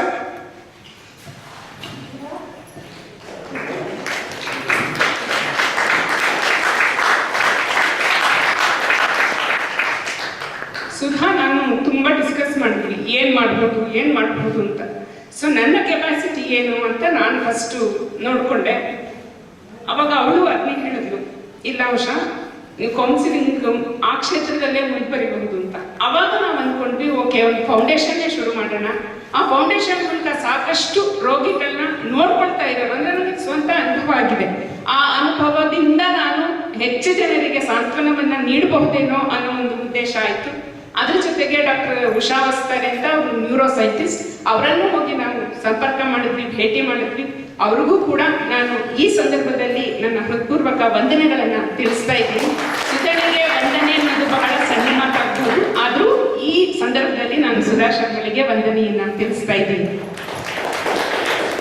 ನಾವು ಈ ಕಾರ್ಯಕ್ರಮಕ್ಕೆ ಬನ್ನಿ ಅಂದ ಕ್ಷಣವೇ ಯಾವುದೇ ಮಾತನ್ನು ಆಡದೆ ಡಾಕ್ಟರ್ ಮಾಧವ ಸರ್ ಅವರು ಕೂಡ ಹಿರಿಯ ಕ್ಯಾನ್ಸರ್ ತಜ್ಞರು, ಬಹಳಷ್ಟು ಬ್ಯುಸಿ ಇರ್ತಾರೆ. ಈ ಕರೋನಾ ಇದ್ದಿರಬಹುದು, ಆದ್ರೂ ಅವ್ರಿಗೆ ಅವರ ಪೇಷಂಟ್ಸ್ ಇದ್ದೇ ಇದ್ದಾರೆ. ಅವರ ಬ್ಯುಸಿ ಸಮಯದಲ್ಲೂ ಕೂಡ ಒಂದು ಮಾತನ್ನು ಆಡದೆ ಆಯ್ತು ನಾನು ಬರ್ತೀನಿ ಅಂದ್ರು. ಹಾಗಾಗಿ ಇಂದಿನ ಈ ಕಾರ್ಯಕ್ರಮವನ್ನು ಯಶಸ್ವಿಯಾಗಿ ಮಾಡಿಕೊಟ್ಟಂತಹ ಡಾಕ್ಟರ್ ಮಾಧವ ಅವರಿಗೆ ನಾನು ಹೃತ್ಪೂರ್ವಕ. ಡಾಕ್ಟರ್ ಮಧುಸೂದನ ಅವರು ಬೇರೆ ಕೆಲಸ ಇದ್ದಿದ್ರಿಂದ ಅವರು ಹೊರಟರು, ಹೋಗುವಾಗ ಹೇಳಿ ಹೋಗಿದ್ದಾರೆ. ಅವರು ನನ್ನ ಬಗ್ಗೆ ಬಹಳಷ್ಟು ಹೆಚ್ಚಿನ, ನನ್ನಲ್ಲಿ ಇರೋದಕ್ಕಿಂತ ಹೆಚ್ಚಿನ ಮಾತುಗಳನ್ನ ಆಡಿದ್ದಾರೆ. ಖಂಡಿತ ಅಷ್ಟೊಂದು ಅವ್ರು ಹೇಳಿದ ಹಾಗೆ ನಾನು ಇಲ್ಲ, ಬಟ್ ಅವ್ರು ಹಾಗೆ ಹೇಳಿದ್ದಾರೆ, ಅದು ಅವ್ರ ದೊಡ್ಡತನ. ಅವರಿಗೂ ಕೂಡ ನಾನು ವಂದನೆಗಳನ್ನ ತಿಳಿಸ್ತಾ ಇದ್ದೀನಿ. ಸುಶ್ರಾವ್ಯವಾಗಿ ಹಾಡಿ ನಮ್ಮ ಎಲ್ಲ ಆತಂಕಗಳನ್ನು ದೂರ ಮಾಡಿ ಸಂತೋಷವನ್ನು ಸಂಗೀತದ ಮೂಲಕ ಕೊಟ್ಟಂತಹ ಸಂಧ್ಯಾ ನಾಗರಾಜ್ ಅವರಿಗೂ ಕೂಡ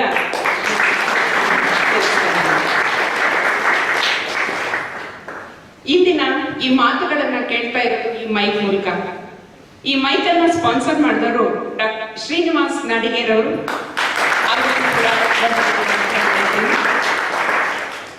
ನಮ್ಮ ವಿಡಿಯೋದಲ್ಲಿ ಒಂದು ಅದ್ಭುತವಾದ ಲೋಗೋ ಇದೆ, 3 ಇದನ್ನ ಹೊಂದಿದೆ. ಅದು ಪಕಳೆಗಳು ಅಂತ ಹೇಳಬಹುದು. ಅದನ್ನ ಬಹಳ ಸುಂದರವಾಗಿ ನಿರ್ಮಿಸಿಕೊಟ್ಟಂತಹ ಸಂದೀಪ್ ಅವರಿಗೆ ವಿಶೇಷ ಧನ್ಯವಾದ.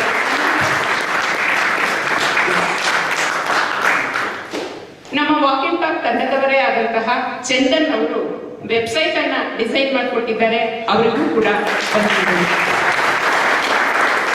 ನೀವು ನೋಡಿದಂತಹ ವಿಡಿಯೋವನ್ನ ನಮ್ಮ ಜೊತೆಗೆ ಬಹಳಷ್ಟು ವರ್ಷಗಳಿಂದ ಕೆಲಸ ಮಾಡಿರುವಂತಹ ವೆಂಕಟೇಶ್ ಅಂತ, ನಾವು ಉದಯ ಟಿವಿ ಕಾಲದಿಂದಲೂ ಒಟ್ಟೊಟ್ಟಿಗೆ ಎಲ್ಲಾ ಚಾನೆಲ್ಗಳಲ್ಲೂ ಕೆಲಸ ಮಾಡಿದ್ದೀವಿ, ಅವರು ಮಾಡಿಕೊಟ್ಟಿದ್ದಾರೆ. ಅದಕ್ಕೆ ಸಾಹಿತ್ಯ ಯಥಾ ಪ್ರಕಾರ ನನ್ನ ಗೆಳತಿ ಸುಧಾ ಅವರದ್ದು. ಸೊ ವೆಂಕಟೇಶ್ ಅವ್ರಿಗೂ ಕೂಡ ಧನ್ಯವಾದಗಳು. ಇಂದಿನ ಈ ಬ್ಯಾನರ್ ಅನ್ನ ರಾಮ ಆರ್ಟ್ಸ್ ಅಂತ, ಅವರು ಇಂದು ಉಪಸ್ಥಿತರಿಲ್ಲ, ಅವರು ಉಚಿತವಾಗಿ ಮಾಡಿಕೊಟ್ಟಿದ್ದಾರೆ 2 ಬ್ಯಾನರ್ಗಳನ್ನ, ಅವರಿಗೂ ಕೂಡ ವಂದನೆಗಳನ್ನ ತಿಳಿಸ್ತಾರೆ. ಇಡೀ ವಾಕ್ ಅಂಡ್ ಟಾಕ್ ಸಹೋದರರು ಹಾಗೂ ನಡೆನುಡಿಯ ಗೆಳತಿಯರು ಯಾವಾಗಲೂ ನನ್ನ ಜೊತೆಗೆ ಇದ್ದಾರೆ. ಹಾಗಾಗಿಯೇ ನಾನು ಇಲ್ಲೇ ಇರ್ತೀನಿ ಅಂತ ಡಿಸೈಡ್ ಮಾಡಿದ್ದು. ಅವರೆಲ್ಲರಿಗೂ ನಾನು ಈ ಮುಖಾಂತರ ಈ ಸಮಯದಲ್ಲಿ ಹೆಚ್ಚಿನ ವಂದನೆಗಳನ್ನ ಹೇಳ್ತಾ ಇದ್ದೀನಿ. ನಿಮ್ಮೆಲ್ಲರ ಸಹಕಾರ ಹೀಗೆ ಮುಂದುವರಿಯಲಿ. ಇಂದು ಪೂರ್ಣಿಮಾ ವಿಜಯ್ BBMPಯಲ್ಲಿ ಅವರು ಎಂಜಿನಿಯರ್ ಆಗಿ ಕೆಲಸ ಮಾಡ್ತಿದ್ದಾರೆ. ಅವರಿಗೆ ವಿಶೇಷ ಧನ್ಯವಾದ, ವಂದನೆ ಎರಡನ್ನೂ ಹೇಳ್ತಾ ಇದ್ದೀನಿ. ಕಾರಣ, ಇಡೀ ಹಾಲನ್ನ ಸ್ಯಾನಿಟೈಸ್ ಮಾಡಿಸ್ಕೊಟ್ರು. ನಾವು ಕಾರ್ಯಕ್ರಮ ಮಾಡ್ತೀವಿ ಅಂದ ಕ್ಷಣವೇ ಅದಕ್ಕೆ ಬೇಕಾದ ಎಲ್ಲ ವ್ಯವಸ್ಥೆಯನ್ನು ಮಾಡಿದ್ರು. ಇಡೀ ಹಾಲು, ಆಫೀಸ್ ರೂಮು ಎಲ್ಲ ಕಡೆಗೂ ಸ್ಯಾನಿಟೈಸ್ ಮಾಡಿಸ್ಕೊಟ್ರು. ಹಾಗಾಗಿ ಅವರಿಗೂ ಕೂಡ ವಂದನೆ. ನಾವು ಇಲ್ಲಿಗೊಂದು ಫೌಂಡೇಶನ್ ಉದ್ಘಾಟನೆ ಮಾಡಬೇಕು, ಹಾಗಾದ್ರೆ ಎಲ್ಲಿ ಮಾಡೋದು ಅನ್ನೋದು ಒಂದು ದೊಡ್ಡ ಪ್ರಶ್ನೆ ಆಗಿತ್ತು. ನಾವಿರುವಂತಹ ಜಾಗದಲ್ಲೇ ಮಾಡೋದು ನಮ್ಗೆ ಬಹಳ ಅನುಕೂಲ, ಆದ್ರೆ ಈ ಜಾಗವನ್ನು ಕೊಡ್ತಾರಾ ಕೊಡಲ್ವಾ ಅನ್ನೋ ಒಂದು ಅನುಮಾನ. ಹಾಗಾಗಿ ಉರ್ವಾದ ಅಧ್ಯಕ್ಷರಾದಂತಹ ಗಿರೀಶ್ ನಾಡಿಗೇರ್ ಅವರಿಗೆ ಒಂದ್ಸತಿ ಫೋನ್ ಮಾಡಿದೆ.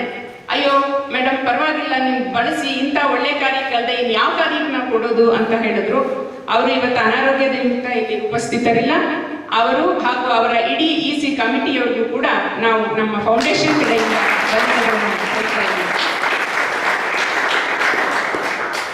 ಕಾರ್ಯಕ್ರಮ, ಯಾವುದೇ ಕಾರ್ಯಕ್ರಮ ಆಗಲಿ ಅತ್ಯಂತ ಯಶಸ್ವಿ ಆಗೋದಕ್ಕೆ ಪ್ರೇಕ್ಷಕರು ಎಷ್ಟು ಮುಖ್ಯನೋ ಅಷ್ಟೇ ಮುಖ್ಯ ಒಬ್ಬ ನಿರೂಪಕ. ನನ್ನ ಸಹೋದರನಂತಿರುವಂತಹ ಶ್ರೀನಿವಾಸ್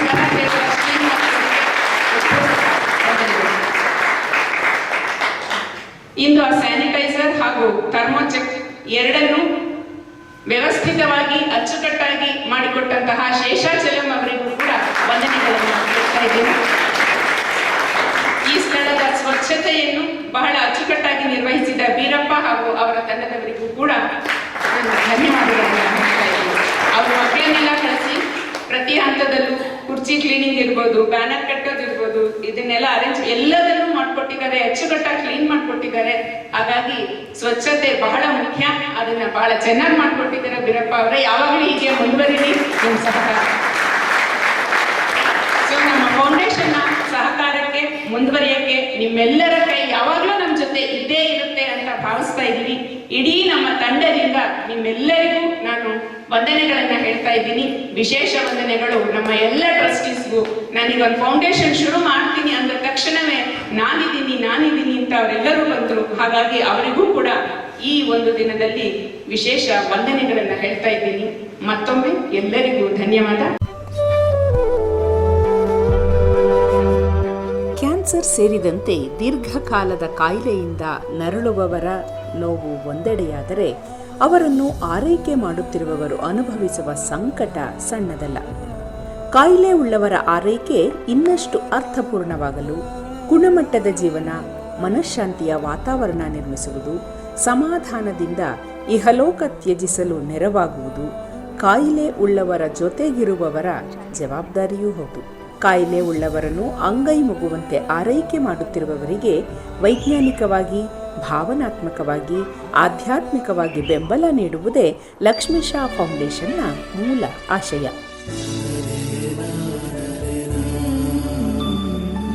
ಆರೈಕೆ ಮಾಡುತ್ತಿರುವವರ ಜೊತೆ ನಿರಂತರ ಸಂಪರ್ಕ, ಸಂವಹನ, ಭಾವನಾತ್ಮಕ ಸಹಾಯ, ಆಪ್ತ ಸಲಹೆ, ಸಪೋರ್ಟ್ ಗ್ರೂಪ್ ಮೀಟಿಂಗ್, ಹೀಗೆ ಹಲವಾರು ವಿಧಗಳಿಂದ ಅವರ ಪಾಲಿಗೆ ಭರವಸೆಯಾಗಿ ನಿಲ್ಲುವುದು ಲಕ್ಷ್ಮೀಶಾ ಫೌಂಡೇಶನ್ನ ಉದ್ದೇಶ.